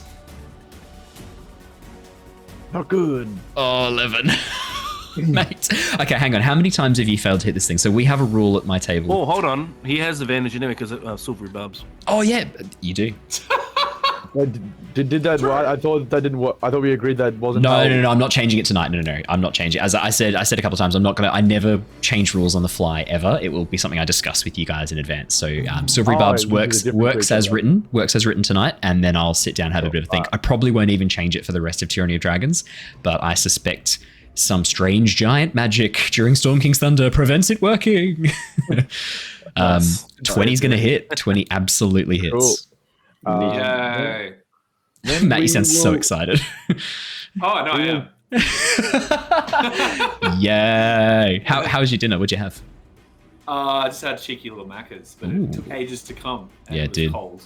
Oh, So no. That's the worst, actually. So we had to air fry the chips, but they ended up being... Oh, air fried macas works well. Guess what?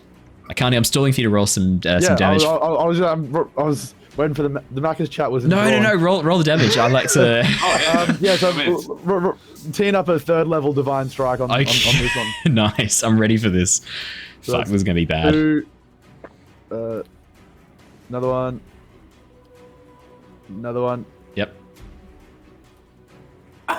The regular damage. And then the D6 that I forgot from the. Yes, the additional D6 for your halberd's lightning power. There we go. Okay, so we've got 10, 19, 27 by my count. Really quickly doing some maths. 5, 33. Plus, did I miss that 32. shit? Plus 5, you are right. Okay. Yeah. Ekarni, finally, something in your mind clicks, and you begin swinging away and begin cutting through. You watch as the scales of this dragon are sliced off as Ekarni carves through the armor. Jolts of electricity shooting through his halberd as it electrocutes the dragon as well. And then this radiant energy burning through, cauterizing the wounds. Ekarni, anything else on your turn? Yeah, Paul Master spinning it back around and clapping her in the head with the butt of the spear. Nice. Hey, look, it might work this time. Hey. 22. Better? Yeah. Nice. So that does a D4 plus 3. 5 more. 5 more Damagios. Nice. I'm assuming that end doesn't get the dragon scales as well. No, that end does not get the dragon scales as well. But Yeah, nice try. I respect the go. It's always worth a question. Any movement for you, Ekarni? No, I will stay right where I am. You are where you need to be. Boldor, it is your go. Big old swing. Big old swing. Nice. Give it a good whack. There we 21's go. gonna hit. Here we go. It's actually happening now. When it counts. 15 slashing. Oh, and a plus 3 because he's in a Yes, rage. you are raging. 18 slashing. Is it possible for the bonus action to go like some sort of intuition of are we doing a bit of damage to this thing or not? Boldor. When you like slay some sort of Yeah. like animal, usually you can tell that they're hurting. Yeah. Hoping his intuition's going to kick in. Is this actually working? Boldor, you can see that large sections of the scales have been carved off. Massive bloody wounds have been cut across this thing. You can see burn marks from the fireball. You can see some burn marks and scorch marks from the Eldritch Blasts. This thing is looking hurt. I will preface, this thing already looked a bit hurt. The fungal growths across its body did not look like it was healthy. It looks a lot more hurt now, though. Okay. All right. Seeing it's not like standing proud and just mocking us as we try to whack it with sticks, I'm going to give it another whack. Okay, give it a thwacking. 22. All right. Okie dokie. He's on the money now. 10 Damagios plus another 3 for your rage. 13. Yeah. Boldor, you sever through one of the legs, carving it off completely. As this second strike cuts down through the bone and tendons, you watch as the green dragon's front left leg, severed at the shoulder, drops down to the ground. The dragon lets out a roar of pain, blood sort of pouring out through the wound, but more importantly, you can see these purple strands beginning to shrivel and die around where the leg had been removed. Ooh.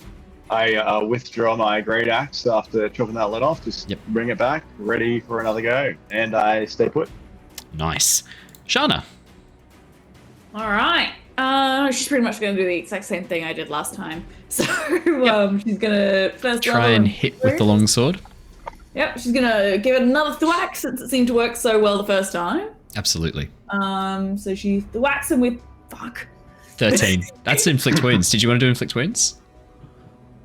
No, I was aiming for the sword. Okay, so what's the plus for the sword? So you rolled a 5. It doesn't matter what you plus. +9. Yeah, no, it doesn't. It's not gonna hit. Not gonna hit. In which case, I'm gonna quicken a hit or 2 hits of the Eldritch Blast. With disadvantage, but yes. Disadvantage. Sorry. Disadvantage 1 and disadvantage 2. So 18 isn't going to hit, but 26 and 27 fucking does. Oh my god. Holy shit. We get 1 damage. Nice. 6 damage. Nice. As the Eldritch Blast carves through its scales. Anything else on your turn, Shana? Nah. Other than her feeling slightly foolish for missing that sword. She's like, big wind up. Yeah. No follow-through. Yervith, before you go, the Ettins, you can hear, like, they can hear what's going on. They're not sort of willing to look just yet, but they can hear the dragon roaring in pain. They can hear the sound of combat. Are you winning? Are you beating it? What's going on out there? Kill it with fire! You hear from down the corridor. And then you hear from inside, No. Do we want them to kill the dragon? Of course we want them to kill the dragon, you dumb fool. And 2 heads are arguing with each other once again. Yervith, your turn. I can't. I have to roll. When do we roll the frightened thing? So at the end of your turn. So you have to... You can't move closer to it, and you've got disadvantage while it's in line of sight. Yervith, you can't see it, so you're sweet, mate. For now. Can I move down at all? Or and then you'd see it. Would be...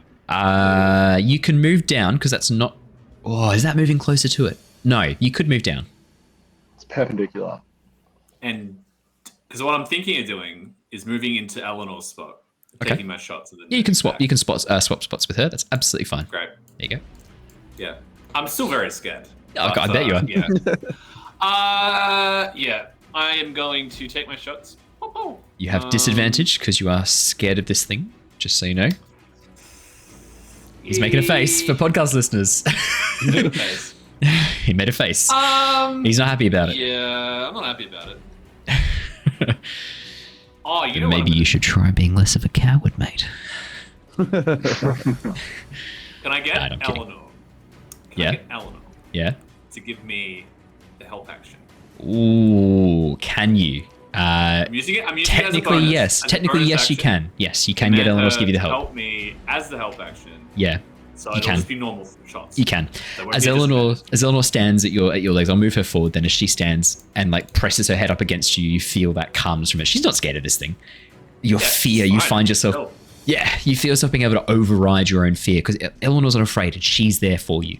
And she holds her head out and helps position the bow and aim it as your hands are shaking as you try and like aim at this thing. She has like a little tripod. Yeah, absolutely. Yeah. Roll me to hit. Let's see it. 25's gonna hit. 9 piercing, and you do get the sneak attack. And would you like to roll me an extra d4, please?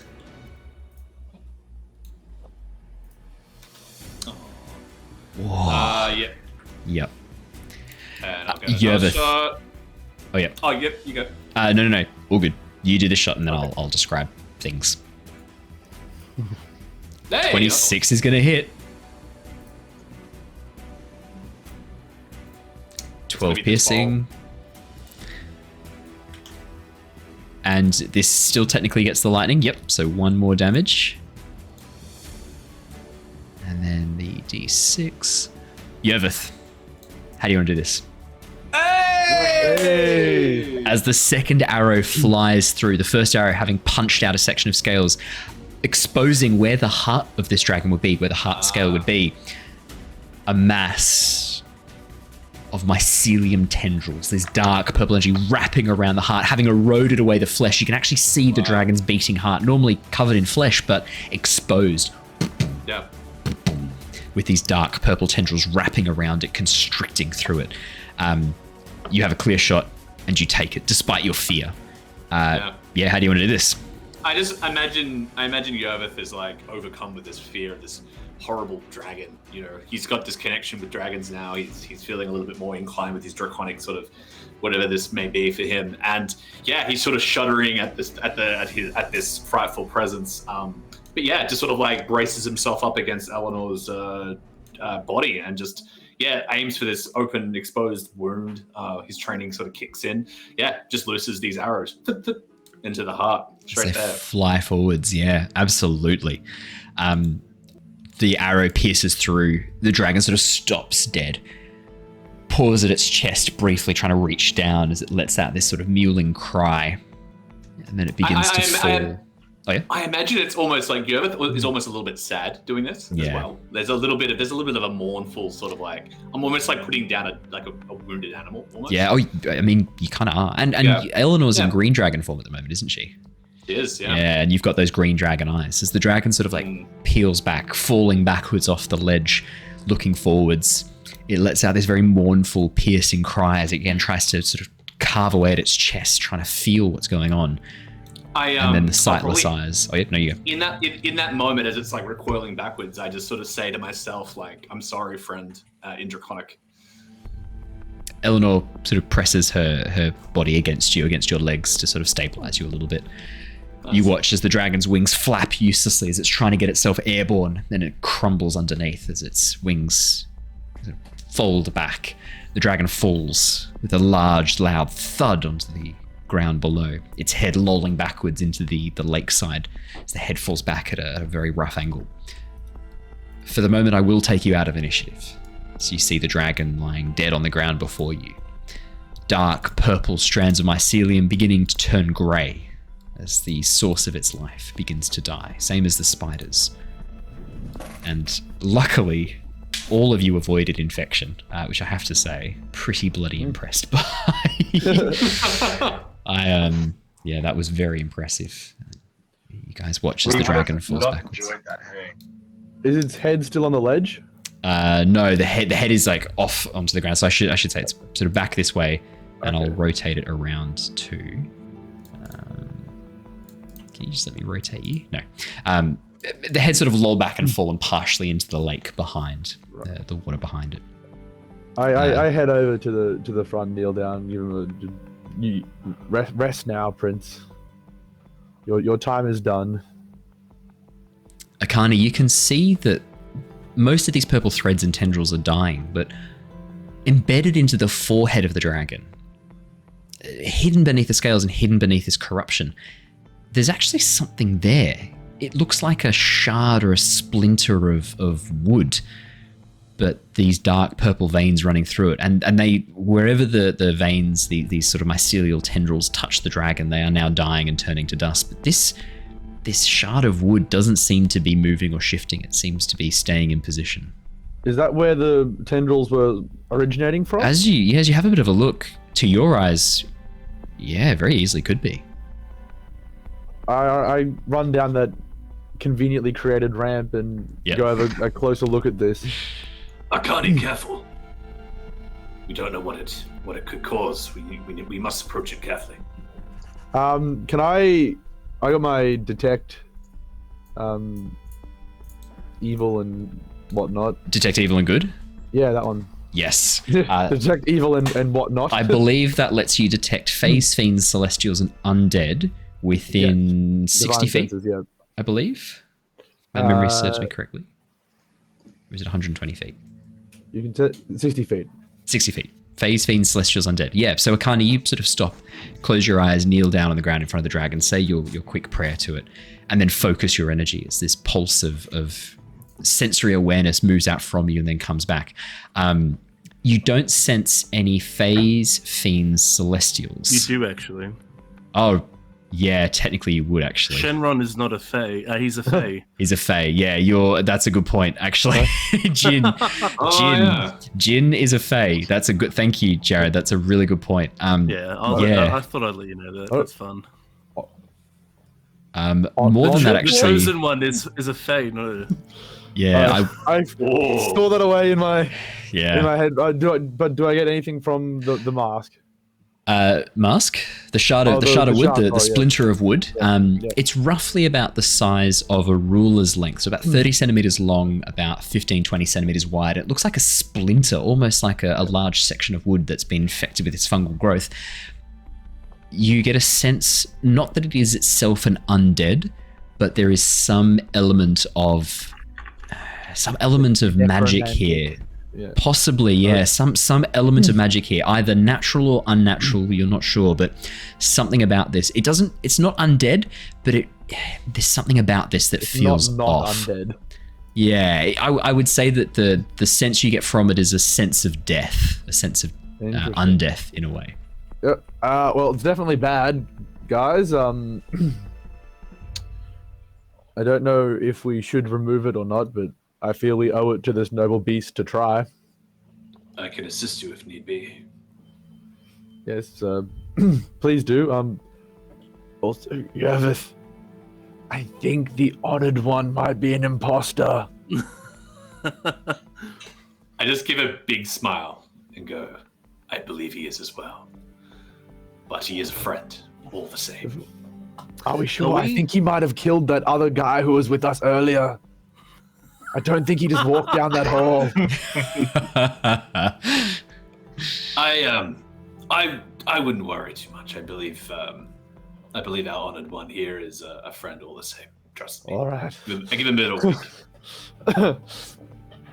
Still feeling pretty sus about the Fae honored one. As you're talking about that, I come striding out. Nice work, everyone. Good kill. Shall we get to business then? Shall we extract it's up to you guys. My champion, you fought bravely as I talked to Ekarni. I was just like, sweet dude. You don't need a high passive. You don't need a high passive to know something's up with Ekarni. He's looking at you very differently, very suspiciously. I have an 18 passive perception. Yeah, Jin, you get the sense the game might be partly up. Ekarni's looking at you with great suspicion. You get the sense that he's just done something potentially magical in nature. Out of curiosity, does this honored one, this Shenron, does he have the scar like he told us he would use for his? Yes, he does. Yeah, sweet. I take it as a rule now for all of Jin's versions, or all of his changeling forms that he takes on, there will be some sort of facial scar that you guys know to look for.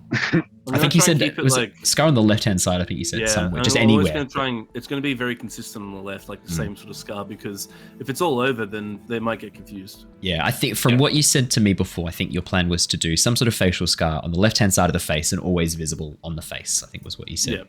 Yeah, so I've taken it that every single form you take has that, so specify if it doesn't from now on. I will specify, because there might be times where I don't want the party to know. Absolutely. Wait, what? Boldor walks up to the edge there, so if he looks down at this dragon and mutters something to himself under his breath in Giant. Does anyone else understand Giant? No, I do. No. Oh, do you, Matt? Oh, you imagine a few people in the other room, mate. I know Primordial. Yervith knows a lot of languages, believe it or not. Yeah. Was that a yes or no for understanding? I do. Giant? So the other thing I will say is that Giant. So what Boldor is speaking is a version of Giant, because the Giants have been gone from Nostea for hundreds of years. The language that the Giants themselves spoke is pretty dead as a language. Like, not many people understand the Giant runes. Not many people understand the written language or what the spoken language was. Boldor's speaking a dialect of it. Being a Goliath, he's speaking a form of Giant. I would say that, Yervith, you might have learnt that as well, because Goliath speak it, some other creatures speak it as well, this sort of version of Giant. It's not true Giant. It's like, imagine it's like, it's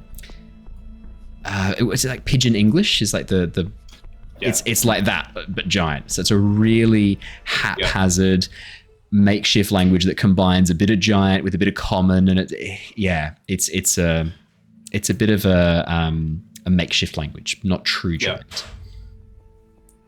Just because that's going to be quite a large part of our next campaign. So, well, he does not expect anyone else here to understand giant. He's not like yelling this, but he basically says, "You are going to understand." Then, he's looking down at the dragon with a bit of disdain, and says under his breath, like, "So much for being great." Ooh, all right. And he doesn't even look if anyone else looks, because he doesn't expect any of them to understand. You won't notice anything that would give Yervith away for understanding it. He just hides it. All right, well, Yervith, shall we remove this shard? Yes, of course. Is the dragon dead? You hear echoing down the corridors. It's gone quiet. Shh, quiet, you dumb fuck. See the two heads arguing yet again. Yes, we do have some company as well. I say in a hushed voice. Yes. Well, it sounds like they want this noble beast dead, so I guess that's a tick in our favor for winning them over. But do you have any experience with beast autopsies, perhaps? Because I'm not so skilled in of course, delicate procedures on... The halberd's not quite so good for precision cutting. Yervith's gonna crack his hands and go, let's do this. He pulls out like a little dagger and goes to work, I guess. And I try to aid you. Okay, you have the help action. Cool. Do I have to do anything for that, or does it just get... No, he just gets advantage. Yep, enjoy. Classic help. What am I going to use? I would allow you to use nature, medicine, sleight of hand. And I'll describe different things as you do it. So if you do a medicine check, it'll be a very focused autopsy. If it's a nature check, it's more trying to understand various aspects of its anatomy. If it's a sleight of hand, you're going to cut into it deftly, and we're going to have a makeshift smashing of information that you have to then make. I was leaning towards sleight of hand, so that works well for me. I'm going to do that. It's a 26. I have to say, I really love the artwork for Ekarni. I think it's actually the best Dragonborn I've ever done. Oh, I'm pretty stoked on it. Very cool. Yeah, I was worried. I haven't done one for a while, not since Mira's artwork, which is up on screen right now, coincidentally. And I tried a slightly different style. I'm pleased I did. I really like it. I'm actually going to go back and update Mira's, I think. Make it match Ekarni a bit more. Yeah, just a fun aside. 26, Yervith. Absolutely. Yervith, you pull out your... I'm guessing your Dragon Fang dagger. Yep. I was wondering that. Ekarni, you watch as Yervith pulls out the tooth of a black dragon that he's set into a pommel and he's using as a dagger. And he begins carving away. The acid that this dagger is slowly leaking actually is assisting you. Knowing sort of where to squeeze to sort of push more of the acid out, and knowing when you can cut just with the blade, you are able to get through a lot of the tougher sections and push through. Is there anything in particular you're looking for? What's the plan here? You're just trying to cut out this wooden shard? First of all, I think primarily definitely trying to get the shard out. If it's like definitely embedded. That's pretty easy to do, but you can do that. So sort of like surgically remove that. And then I guess like just a general sort of like where maybe this mycelium was growing. Yes. Trying to see like how that's attached, how it was fixed on, probably cutting sections away to see. Just to gain more of an understanding of how this worked. Yervith, whatever this fungus is, it quickly grew through the bloodstream. It looked like it was actually partially blocking some of the capillaries that were too narrow to house it. It definitely originated from this shard. As you begin cutting through, you can see that the larger strands, they almost look like nerves in a way, that they're bundled together and join onto larger trunks and cables. It definitely originated from whatever this wooden stake-like object is, this strange wooden shard. You are able to carve it out without too much effort. The flesh around this thing has partially rotted, and the mycelium have grown deep from it. But the shard itself, now that the dragon is dying, the mycelium is sort of turning grey and turning to dust, you're able to very quickly make a large incision around it, and gently, using your dagger, sort of pivot it out and push it out onto the flesh. Jin, you were going to say something? Wait, was that? Oh, I just thought you were. Sorry, it looks like you were. My bad. Oh, no.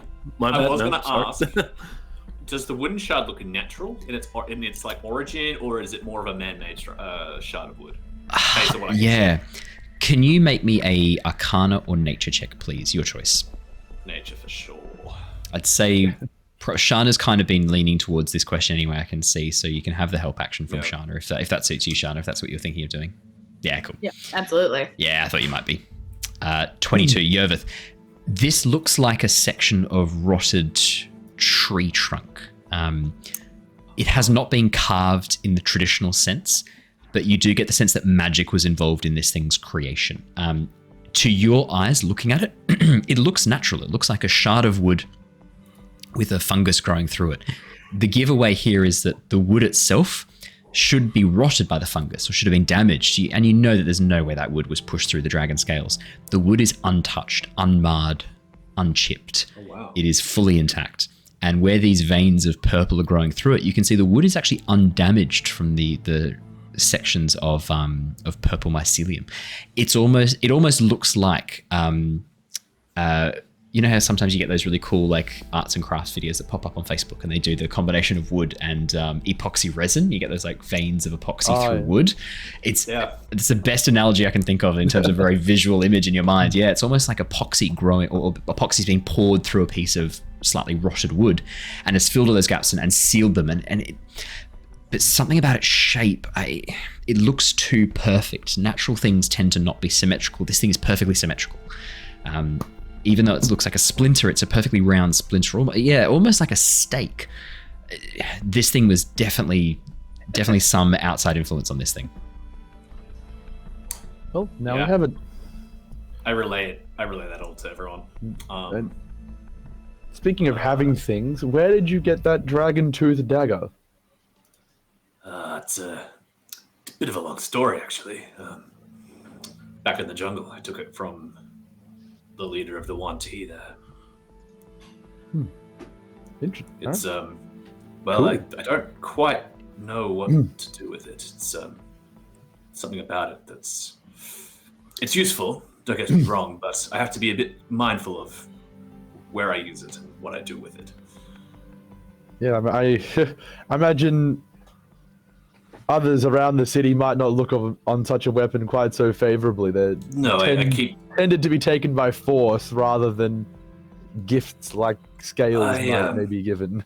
I keep this one close to the person. Dragons rarely lose teeth. You can see Ekarni, it's been very cleverly made to disguise itself. When it's in its sheath, you'd have no idea that it wasn't. It just looks like an ordinary dagger. It's only when it's removed that you can see, very clearly this is something else. Well, yeah. Once he said he, didn't kill and harvest it from a dragon for a cool trophy, I'm back to being skeptical of the honored one and not my pal Yervith and his fun master Eleanor. Yeah, he's boss. Nice. My boss, yeah. As you guys are talking, investigating. Oh no, sorry, you go, Yervith. No, you go. Oh no, I'm just piping in real quick. Oh, yeah, go. I think now that the jig is up, I'm going to shift out of Shenron. I'm not going to go back into Illyrian though. I'm going to go into like a slightly different form. Looks a bit like Illyrian, like an elf, half elf, but like sort of covered in these like tattoos, and a bit more like longer hair, and just like a bit more like Slavic tattoos. Just go dipping into another persona for fun. Yeah, absolutely. Why don't you just pop in a squat with it in your Adidas trackies? No. So would you like to share what your username is, Jared, for most things? Username? Yeah. Oh yeah, Slav hard base. I'm Croatian, so it makes sense. And you've used Squatting Gopnik too, haven't you? That's not yeah, Squatting Gopnik. I was gonna say, I'm pretty sure I've seen you use that too. Let's go into the Slavic a little bit. You watch then, everyone, you see as this draconic form begins shrinking, white flesh moving across his skin as the scales recede and move away, forming this pure white skin underneath. As he slowly, over the course of 12 seconds, transforms into this fully white changeling form. Very featureless, very androgynous, almost genderless. Very, very hard to determine what specific traits are there. Very androgynous form before then shifting into this male, almost quite Slavic looking elf. Tattoos across the body. You can see that and probably Jin, this works well because you've still got that orcish tattoo, the magic. True. Tattoo I'm gonna wear so I'm gonna change my clothes a little bit too, so that's actually showing a bit more of my chest. You just unbutton slightly and that's it. Done. Full Austin Powers. Yeah. And you see that there's these very orcish tattoos across his chest, depicting a city on the waves and depicting Jin on a boat. What were you fighting? A giant squid or something like that? In this story that you told them? Oh, it was the dragon. Oh, it was a dragon. That's right. Yeah, it was you fighting a dragon. In that case, you see Jin. Oh no, it was manticores. It was manticores. It was the three. Oh, yeah, no, it was manticores. It was manticores. Yeah, fighting three manticores. Two of them, but then I think we had like three of them on there. Oh, you exaggerated from memory. I think you said there were like four or something ridiculous. Yeah, and Jin single-handedly like fighting off these manticores in this tattoo. But yeah, the very, very Slavic-looking elf takes place. But all of you see this transition of the white flesh moving across, taking on this androgynous form. Probably 5'8" in your changeling form. You probably shrink down a little bit and then grow back out into the elven form as you take on the Heidegger. I actually look younger as well too. I don't look like I'm an adult. I look more like 17, 18. Yeah, it's very hard to distinguish any features in the changeling form. Very androgynous, quite featureless, pure yellow eyes. Oh, the elf, yeah. So you watch as Jin takes on a more elven form. You see the gears turning in Ekarni's head, and then it just sort of clicks into place that you've been completely making an ass out of him for like the past couple of hours. I start doing some squats and going, Ekarni, what's wrong, my friend? I don't know what I did wrong. Jesus. And I just start doing some squats. Van Dragonborn. This is why I don't trust humans. But they're not even human, so what? You must trust me. I'm Vladislav, very trustworthy person. Vladislav. This has got to be offensive to somebody. Hey, no, I'm Croatian. I'm it's all good. Okay. Do this. He's got a Slav pass.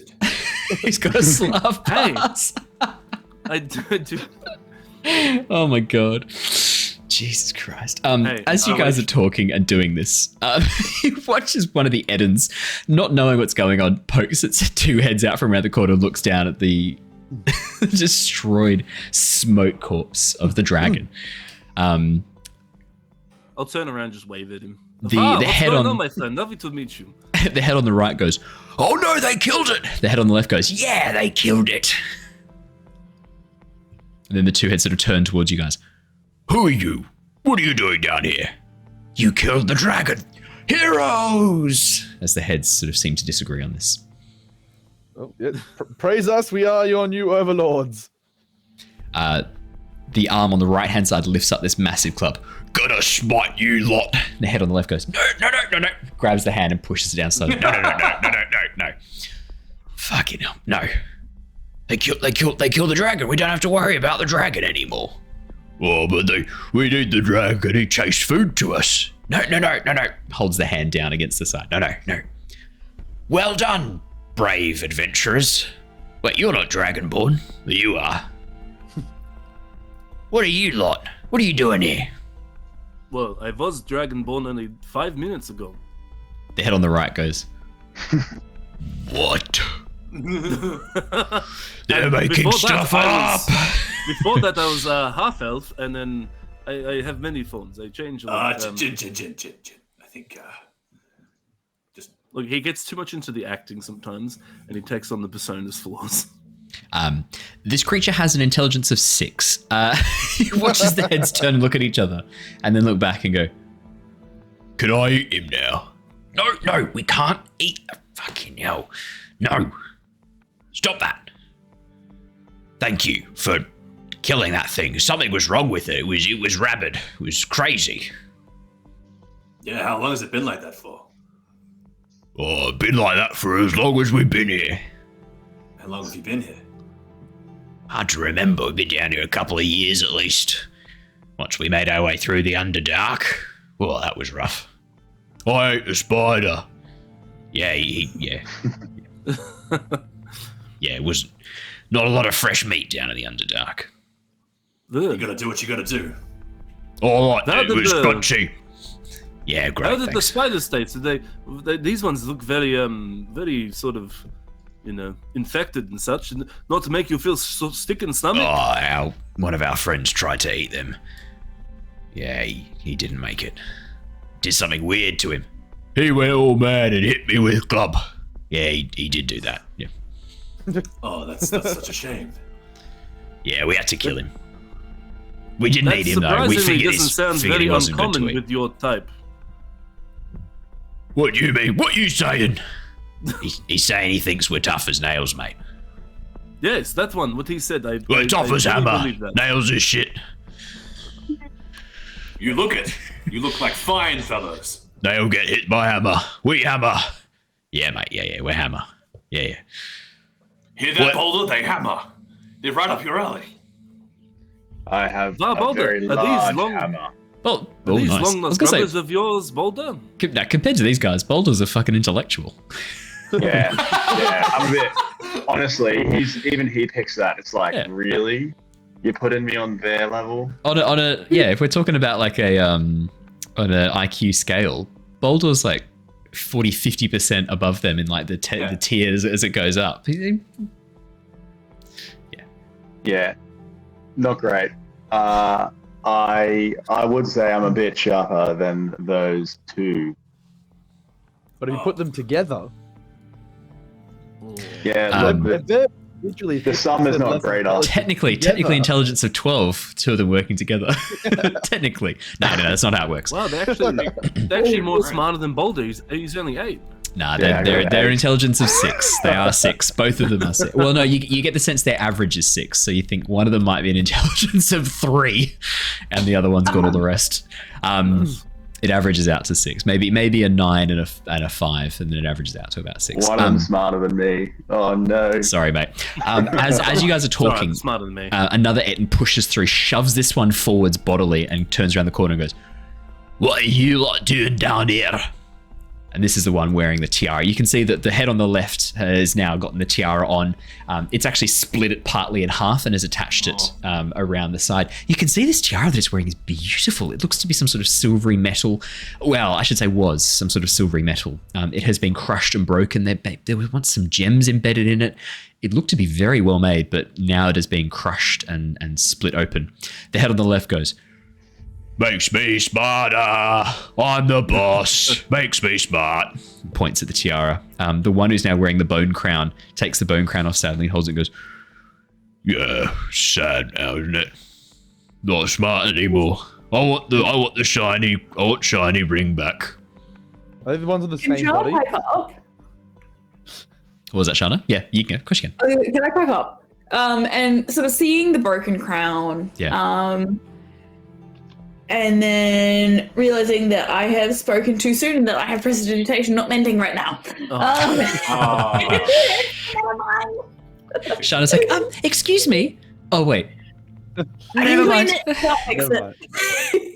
Well, I'm Grunda, and this is Gurga.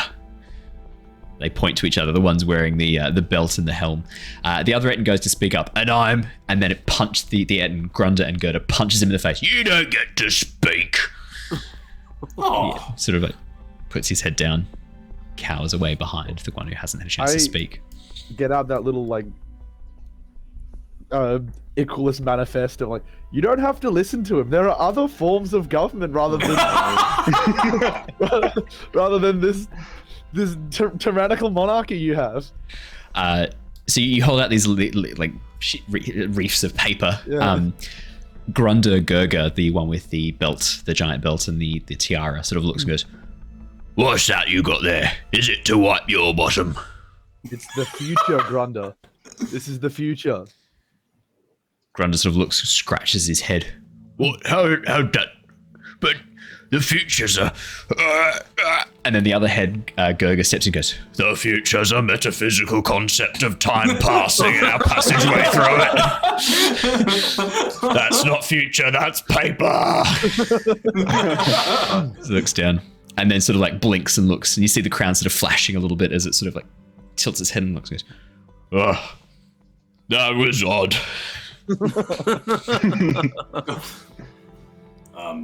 We're from the city. We've come down in here and off for a bit of a stroll and got lost. Yes, we were up in the city. We get attacked by dragon. We come down in this very dark, very creepy cave, and now we're sort of down here. And then we find a very dark and creepy dragon, and then, well, yes, the rest is history. And then we see you. Nice to meet you, Vladislav. Granda and Gurga, and this is dumb shit. Points at the other end. The other one just goes, oh. Both heads sort of looking down. Boldor walks forwards and says, I think the right way to familiarize each other with our group is a show of strength. I believe if I can prove I'm just as strong or stronger than you, would you be able to show us some details of this area under the city? Ooh, Boldor, can you make me a persuasion check with advantage, please? This is why he's the best detective. This is brilliant. This is great. I love it. I did not imagine this. This is awesome. 15. It's pretty good. Granda, and my Bardic Inspiration. as well. I thought you might. Wow. Seeing that for What's the so roll? long. Yeah. Can't believe you remembered. Yeah. Please. He had the flag on his token. D8? D8. Yep, D8. Oh man. Oh, 16. 16's still good. 16's still good. Grunda and Gurga sort of look forward and go, They turn and look at each other. Grunda goes, If we win, we eat them, right? and Gurga looks back and goes, I don't think that's the plan. I suspect we don't eat them. but I'm hungry. It's alright, you can have some of the dragon, mate. It's okay. We accept. We find your proposition intriguing. Like scratches his head again and touches at the tiara. Yeah, we'll give it a go. How do we show strength? You want to fight? I think I look at their bodies and say, well, we can lift something heavy. That's a great display of strength. What do you think of that? Grunda looks at the corpse of the dragon and then looks back at you and looks at the corpse of the dragon, looks back at you and goes, I'll give it a shot.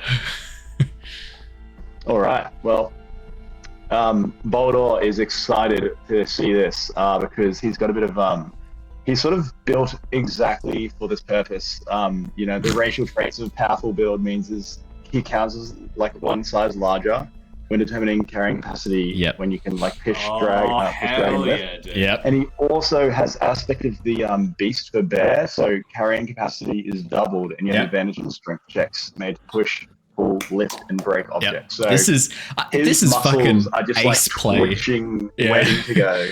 Boldor has spent a lot of time in the mountains lifting rocks, big rocks, small rocks, some as big as your head, and he's been absolutely lifting like a mad dog for a very long time. Boldor does lift. Boldor does lift, and he does not skip leg day. He lifts and squats same time.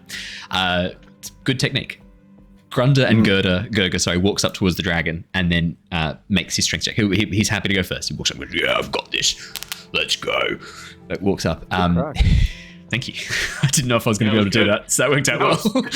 I wasn't sure. Oh, mate. Natural one. Hands go through the dragon. Hang on, his belt has to have some effect on this. Let me just double check. It's too funny though. I think this is going to have to be. No, wears it improperly, receiving none of its benefits. Okay, here we go. You can see that Grunda, this belt that he's wearing, it's not actually done up. It's just sort of like, because it's too small for his body. And so he's like had to like loop it around with some extra bit of like cloth and stuff. And so there's this incredibly beautiful belt marked with giant runes. He's kind of had to like tie it partly on, and it's sort of like hanging off him. It's not really attached to him. You watch as he walks up, sort of cracks his knuckles. I can't do it again, sorry. bends down, and then goes to lift this thing. As he does so, you hear this strange ripping noise, and then this sound of and suddenly Grunder just sort of like pushes back, and Gurgle looks down and goes, I've just had a problem. And then sort of you see partially hanging out from the loincloth he's wearing is a bit of like skin hanging down. As Gurgle looks and goes, I believe I have just received a hernia. Grunder looks down and goes, feel sick. They go to sit down. They sit down partly on the begin sort of like gingerly walking away slightly, really slowly, sort of like I feel sorry for them. That's awful. partly wading into the cool of the water and like letting the cool water flow. I feel very unwell. Boldor. Oh no. Natural one's got to have some punishment. That's so sad. I was originally I gonna have an idea. Is this something that healing word can help with? Lay on hands? Lay on hands. Push it back in. Go back. You definitely So all I can see is Owen glaring. look. Maybe it will have some effect. You're not sure. It's funny that in my mind as I was doing this, my first thought was to go as he was trying to lift it. I chose not to. I'm gonna try. Okay. She's gonna try and put the hernia back in. Yeah, well, 8. Oh my god. Yeah, as you return here. Returnia. Returnia is good. I like that. As you call out Returnia in some like beautiful language, like "Allo Varesa," so you shout forwards. Grunder sort of like leans down and goes, Oh, that's a lot better, thank you. Boldor, would you like to make me a strength check with advantage, please? Absolutely. As he does this, he gets like, you know can how do this like, as athletics if you like, weightlifters like whack their chest, just getting Yeah. ready. Oh, He like does that, Yeah. walks up to it, gets his stance ready, and then leans down. His head starts like burning in rage again. A third blood vessel pops, and he then goes for a lift. So Are you gonna end up exhausted after this? so getting advantage. Well, I already have advantage. I guess I didn't need to do that, but he gives it a go. Athletics or Up to you. Your choice. strength. Yeah. Your choice. Well, Yervith both is have- cheering, by the way. He's like, go Boldor! 22. Obviously, you can't lift a full dragon, but for Boldor's size, like you get the sense that Boldor is as strong as the Etten, easily stronger, in fact, given its recent demonstration. And if anything, by being packed down smaller, those muscles are even tightly bound, like they're more tightly bound. Boldor's strength is disproportionate. You watch as he just strains and lifts part of the wing, and then as he lifts it up, the dragon begins pushing up and rotating on the side as Boldor begins rolling it over and completely tips and flips the dragon onto its back, using nothing but his raw strength. Dusts his hands off. Grunder and Gurga sort of look on. Oh, you're really fucking strong. Thank you. That is all that I aspire to be. Is there You're- anything you could teach me? I'm sure the Ettins have their secret ways. Any secrets you can share with me? You are stronger than us. You're stronger than dumb shit. Points back at the other Etten. You are new. New leader of group. Oh, This is a terrible form of assessing strength to lead just based on physical strength alone. My head feels weird. It touches the tiara again. Boldor, as like hearing such nice words, like walks up to them and gives them like a little pat on their shoulder, saying, "I appreciate all the kind things you say to me, and I believe you are strong as well." You should ask a question or a boon of us, a request. We will grant it if we can. for your show of manliness and strength. Give us a tiara. Do you want the tiara? The tiara and the belt. And the belt. Yeah, honestly. Oh my god, you're gonna steal it. I'm gonna go. Let's see his intelligence. He honestly just wanted to know the way to the Citadel. Where were we going? Citadel's fine. Citadel's fine. Just befriending them is what he's going to go for. But if he rolls like better than like 15 on intelligence, he's going to ask for the thingo as well. Do you want to make it? I think Boldor, like you're from giant lineage, seeing these giant runes, make that DC a little bit. Okay, never mind. Don't worry. Yeah, okay. 7. Wow. Well, he's going to do what he's going to do is just try and get the information. Well, if you have been here for multiple years, then we really would like some guidance to a certain location. Do you know where the Citadel is?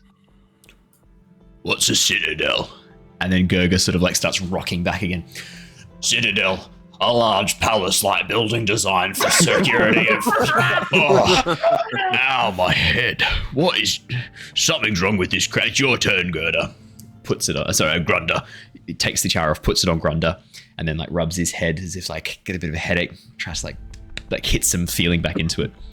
Grunda goes... Would you like us to see what's wrong with that? It just seems to be causing you some pain. Oh, it doesn't fit properly. Can I give it a go if it doesn't fit on you two? Grunda takes the tiara off. You can try it on, but this is our crown. You have to give it back. Hands over the tiara. Now that he's taken the crown off, I reach into my pack and pull out a block of incense and light up a little corner of that to make it do its smell. I'm like, Grunda, I noticed you had that lame belt there. I have this magical, nice smelling block of power that'll increase both your intelligence and your strength just by being near it. What do you say I trade you this for that crummy belt? Ooh, can you make me a persuasion check, please? This could be interesting. Whoa. How persuasive? Oh, 21. Whoa. You're political. You give to the gap. This is good. Grunda sort of looks. Block smells nice. Looks down at the belt. You want belt? Full block of magic power. Yep. You Dragonborn stupid. Takes off the belt, hands it to you. Takes the block of incense. He begins like sniff the incense. You are too smart for me, Grunda. Too smart for me. Gurga goes, I want the incense smell. No, it's mine. I'm smelling it first. The other hand comes across, tries to grab it, and they both begin like tussling over, trying to smell it together. You watch as the incense begins crumbling in their hands, and they both snort the incense.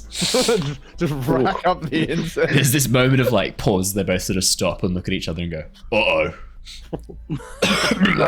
Begin coughing up mucus and incense all over the ground. Ekarni, they tear off this belt. The sash, it's just sort of like draped over the side of their sash that they're wearing and isn't really holding up anything. They pass it over. You can see this thing is beautiful. Yeah, giant runes etch around the corner, around the circumference of the belt. You can see it's made of some, maybe some sort of like tanned hide or tanned leather, but this thing is old. The silvery runes carved into it, the beautiful the beautiful metalsmith work that's gone into creating these like studs. This thing's very, very old, but the leather shows no sign of wear and tear or aging at all. In fact, it's not even dirty from being on Grunda and Gurga. I immediately just kind of scoot back a little bit before they change their mind on that and just sort of tuck it away out of sight so they can't see it. You don't put it on? Not just yet. Okay, fair. Boldor, they hand you this silvery tiara. It's been mangled and cracked, and actually the back of it's been partially split. You can see that the gem in the center of the tiara is flashing every so often with this sort of like little moment of flash of light from within the gemstone. But the gemstone itself is actually, there's a little crack, a hairline fracture running through the center of it. You think they've tried to hammer this thing or stretch it or bend it so that it fits their massive giant-like head. For sure. Grunda and Gurga. would you both like some rations? I believe I have some left over in my pack. You mentioned you were hungry, weren't you? We're always hungry. Have you got any raw flesh? That's how we like it. Raw and wriggling. Well, you've been very kind to myself and my friends, and I feel a ration is well deserved. And I reach into my, I don't know where Boldor would keep it. Probably a bag. You have a pack. He's wearing only pelts. He's got a pack. He's got a pack. Yeah. He reaches into that and throws 4 rations out. Your rations would mostly be like smoked meat, things like that from the hills. They sort of look down, sniff it suspiciously, and then go demolish this completely. All right. As they do that, their attention is sort of on the food a bit more. And then Don said, "Tiara." Okay, Boldor, you put it on. You don't feel too different for a moment, and then suddenly, for a few seconds, your intelligence raises to 14. And then drops back down again, just for a few seconds. Oh.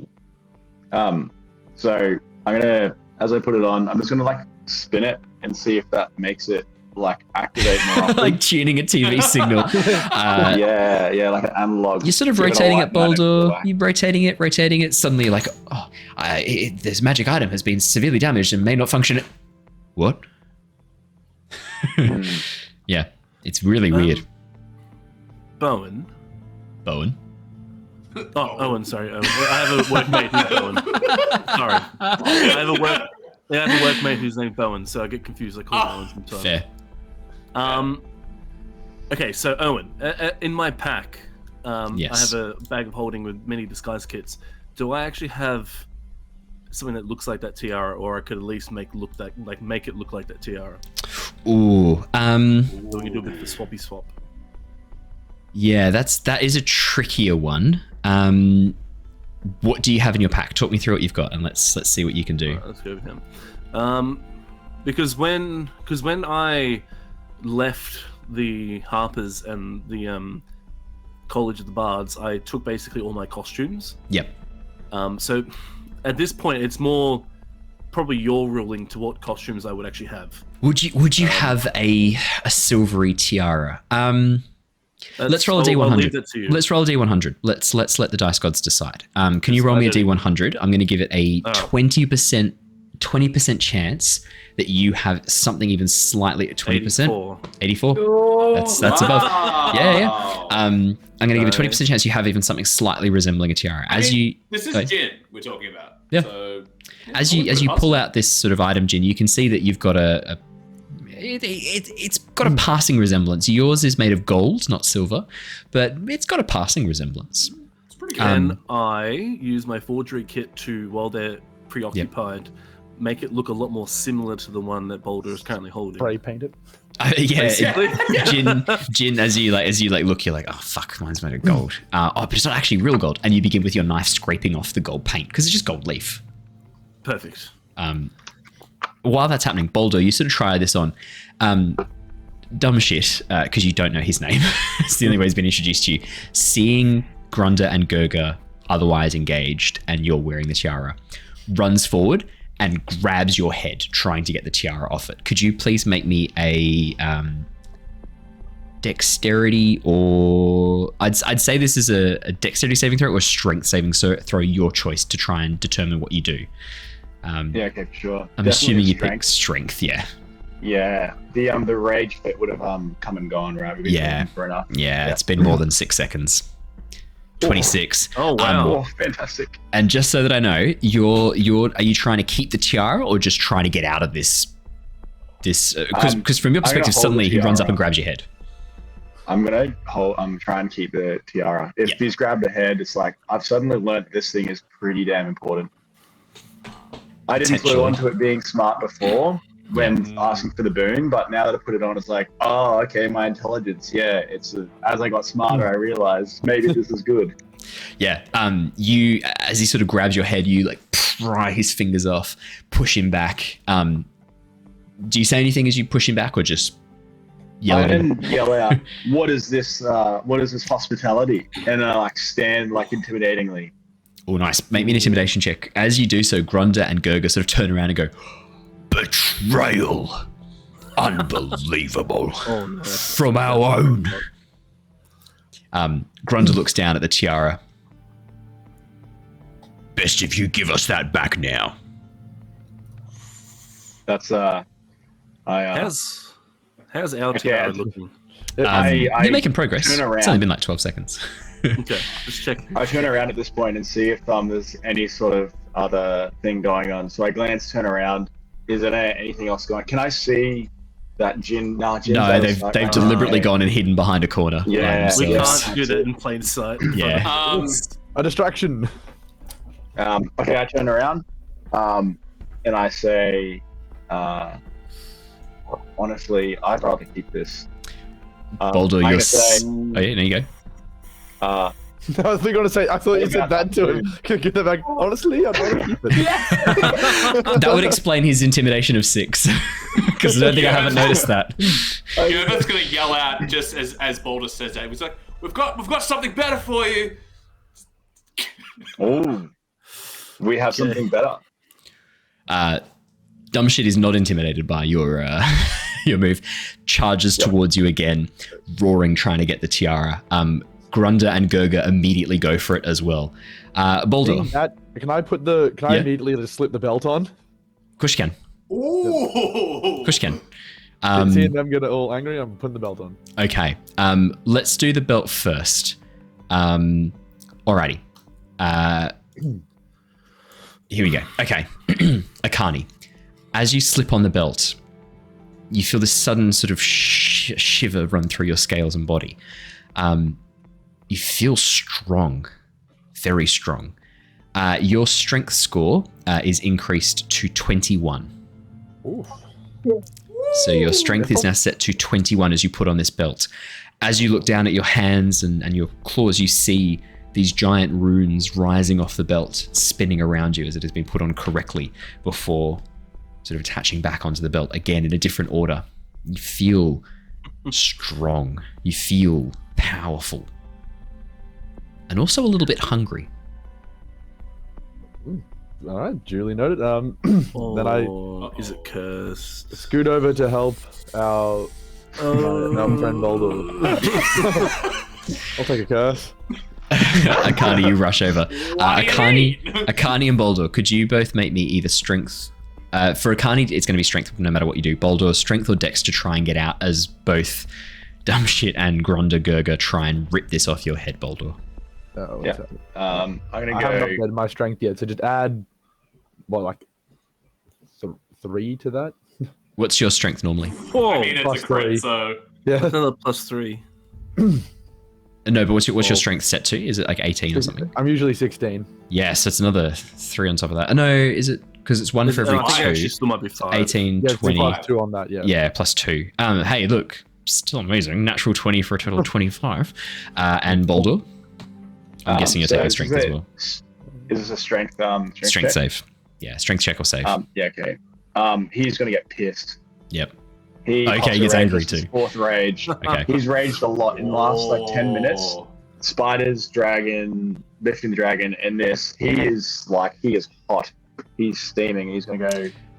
Definitely there's going to be some consequences of this much rage, Boldor, just so you know. We've now hit. I think you've used every... Right. Strength 14.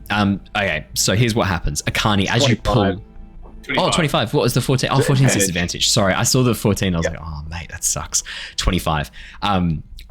Boldor, as you pull, you keep a hold of the tiara. Grunda also grabs a hold of the tiara. As Ekarni pulls on one end and you pull on the other, you see the tiara getting bent almost in a straight line as you're both pulling from either end. The gemstone in the center, another crack goes through it, and you see the light flashing even more rapidly. Uh-oh. Yeah, you both got 25 total. Absolutely. You're not letting go. Boldor's got a tight hold of this, and Ekarni has a tight hold of you, as you're both being pulled back. Yervith and Vladislav. Yervith and Jin. Yeah, you're getting close. You're like whittling away. You've almost got all the gold leaf off. It's not perfectly silver underneath. Enough. It's okay. I'm gonna also cast Prestidigitation on it. Yep. And that's gonna make it have a bit of color as well, like the gold. I'm also going to pull out of my bag the platinum glyph that Yervith got from the champion in the other room. Yes, yeah. And like try and like attach it to the front of the tiara. Sure. Oh, okay. Is that worth anything? That's the thing. I mean, it's made of platinum. platinum. It's probably worth a bit, but like, if it's going to help. Well, we could probably keep that. It's like, no, it's okay. It's okay. Leave this with Vladislav. I got this. Don't worry. Save your platinum. So yeah, cast presentation, clean it up, make it a bit more golden, have a bit of a sparkle to it. And if it's done now, I'll come out and just before they're not looking, I cast minor illusion to make it like really like sparkly and like really like alluring. As you hold up your hand, it like hovers slightly above. Yeah, perfect. And I sort of walk out and go, hey, very big giant man. Just wanted to check out if you would like to have a look at this tiara. A bit nicer. We give you this one and we keep that one if you're happy with that. I also have some magic berries, and I'm going to have some good berries in my hand as well. And put Dumb on a shit. big smile. Dumbshit and Grundagurda at the same time release the tiara and sprint towards you, Vladislav, both trying to grab it at the same time. Whoa, it's okay. I'm offering it. You don't have to snatch. Dumbshit tries to grab it first. He's just that bit closer. He tries to rip it out of your hands. Is there any resistance, or are you just like, ah? No, it's Take first look, this is for all of you to enjoy. This is vastly better than that one that Boldor has. That one's shoddy, not very good. This very good craftsmanship. Dumbshit, as you're saying that, nice. a hand backhands you and throws you backwards as they rip the tiara out of your hands, and Dumbshit slams it on one of his heads and goes, oh, I am the boss now. He's Grunger and Gurgle look and go, no! I start clapping and I go, oh, very nice. Looks so good on you. Very nice. Dumbshit looks and goes, I am king now. Drunga and Dronga are king. Thought your name was Dumb and Shit. Oh, you're right next to him. Ekarni does a... Is this a mistake? Did I misinterpret your name? 16. I'm guessing that doesn't hit you. No, that doesn't hit You just nimbly duck out of the way as the arm swings past trying to backhand you. No! Now he is dumb shit. No, call him. You can't call him Grunder or Gurga. His name's dumb shit now. His name's dumber shit. Even better. Dumber shit. So start singing. Formerly, the head formerly known as Grunder and Gurga just like bows his head down and goes, No, I can't believe this. Why do bad things happen to good people? No. Does he still have his FEMA crown on too? Yeah. No. The FEMA crown's gone. He took it off when they were playing around, moving the thing back and forward. Drunga and Drongo take the FEMA crown off, add it on as well. We are king. Now you have to do what we say. Right, what do you lot want? Dumb shit, go cook me dinner. This boon. Caverns, I would like to know a little bit more about where we are in here. Oh, there's a waterfall. Have you forgotten? There's a waterfall to the north. I made no promises, but you made me new crown and now I'm king. I will honor you with a boon. What's a boon? That's where you definitely help us with something, and that is to navigate this area. And we want to head to the Citadel. There's a big palace at the bottom of a waterfall up the north. That's can you point us in the right direction? He That'd be just turns great. and points directly behind him, up towards the north west of where you guys are now. Follow the water. There's a waterfall there. Yeah, from waterfall, a big place with lots of dragons. How many dragons? Hundreds, like mate. Big dragons? Hundreds. All sizes. I point at Ekarni and say dragon, Yes. and then I point to other dragon and say dragon. Yeah, big dragon. So there's small dragons, points at Ekarni. Big dragons. Big dragons, points at the big. And then massive dragons. Bigger than that one. Yeah. Oh. Whoa. You're very kind, Essence. Yeah, I am. I'm a I'm a good leader. Yep. Yeah, Are you dumb hungry? shit's no longer so. Are you still hungry? No, dumber shit's gonna make me dinner now. I've got lots of food. I get to eat all his food. He was hoarding it. Now I get to eat it. Nice. With that, dumber shit sadly walks down the corridor, moves back toward the campfire. Drunga and Dronga sort of look around. What else you want? What do you want? Is that it? There's your way out. You go that way. There's a big building with lots of dragons. Big dragons. Do you have any other small people friends? Any other friendlies in here? He looks down at his belt of skulls. Maybe once. They tasted all right. I can assure you we don't. Stoked on that. Yep. Anyone else got any questions? Yeah. Should we kill this guy or should we let him go? He seems like he's murdering a lot of people. That is a good point. Yeah, he hasn't been outward aggressive towards us though, but he's a you do belt of raise a skulls. really good point. That's This People don't have belts of skulls. He just turns and walks away. Like he doesn't understand what's happening. He can sort of hear like Ekarni chatting quietly. That's What are probably you good, fucking yeah. talking to me? Where's my food? He's walking down the corridor towards Grunder/Gurga. Oh man, that's Yeah, at a game. That's a really good point. See, like, do we murder hobo them all? But are we then preventing them from being murder hobos? Look. they are both homeless and murdering. Who So is going to come down here in their right mind?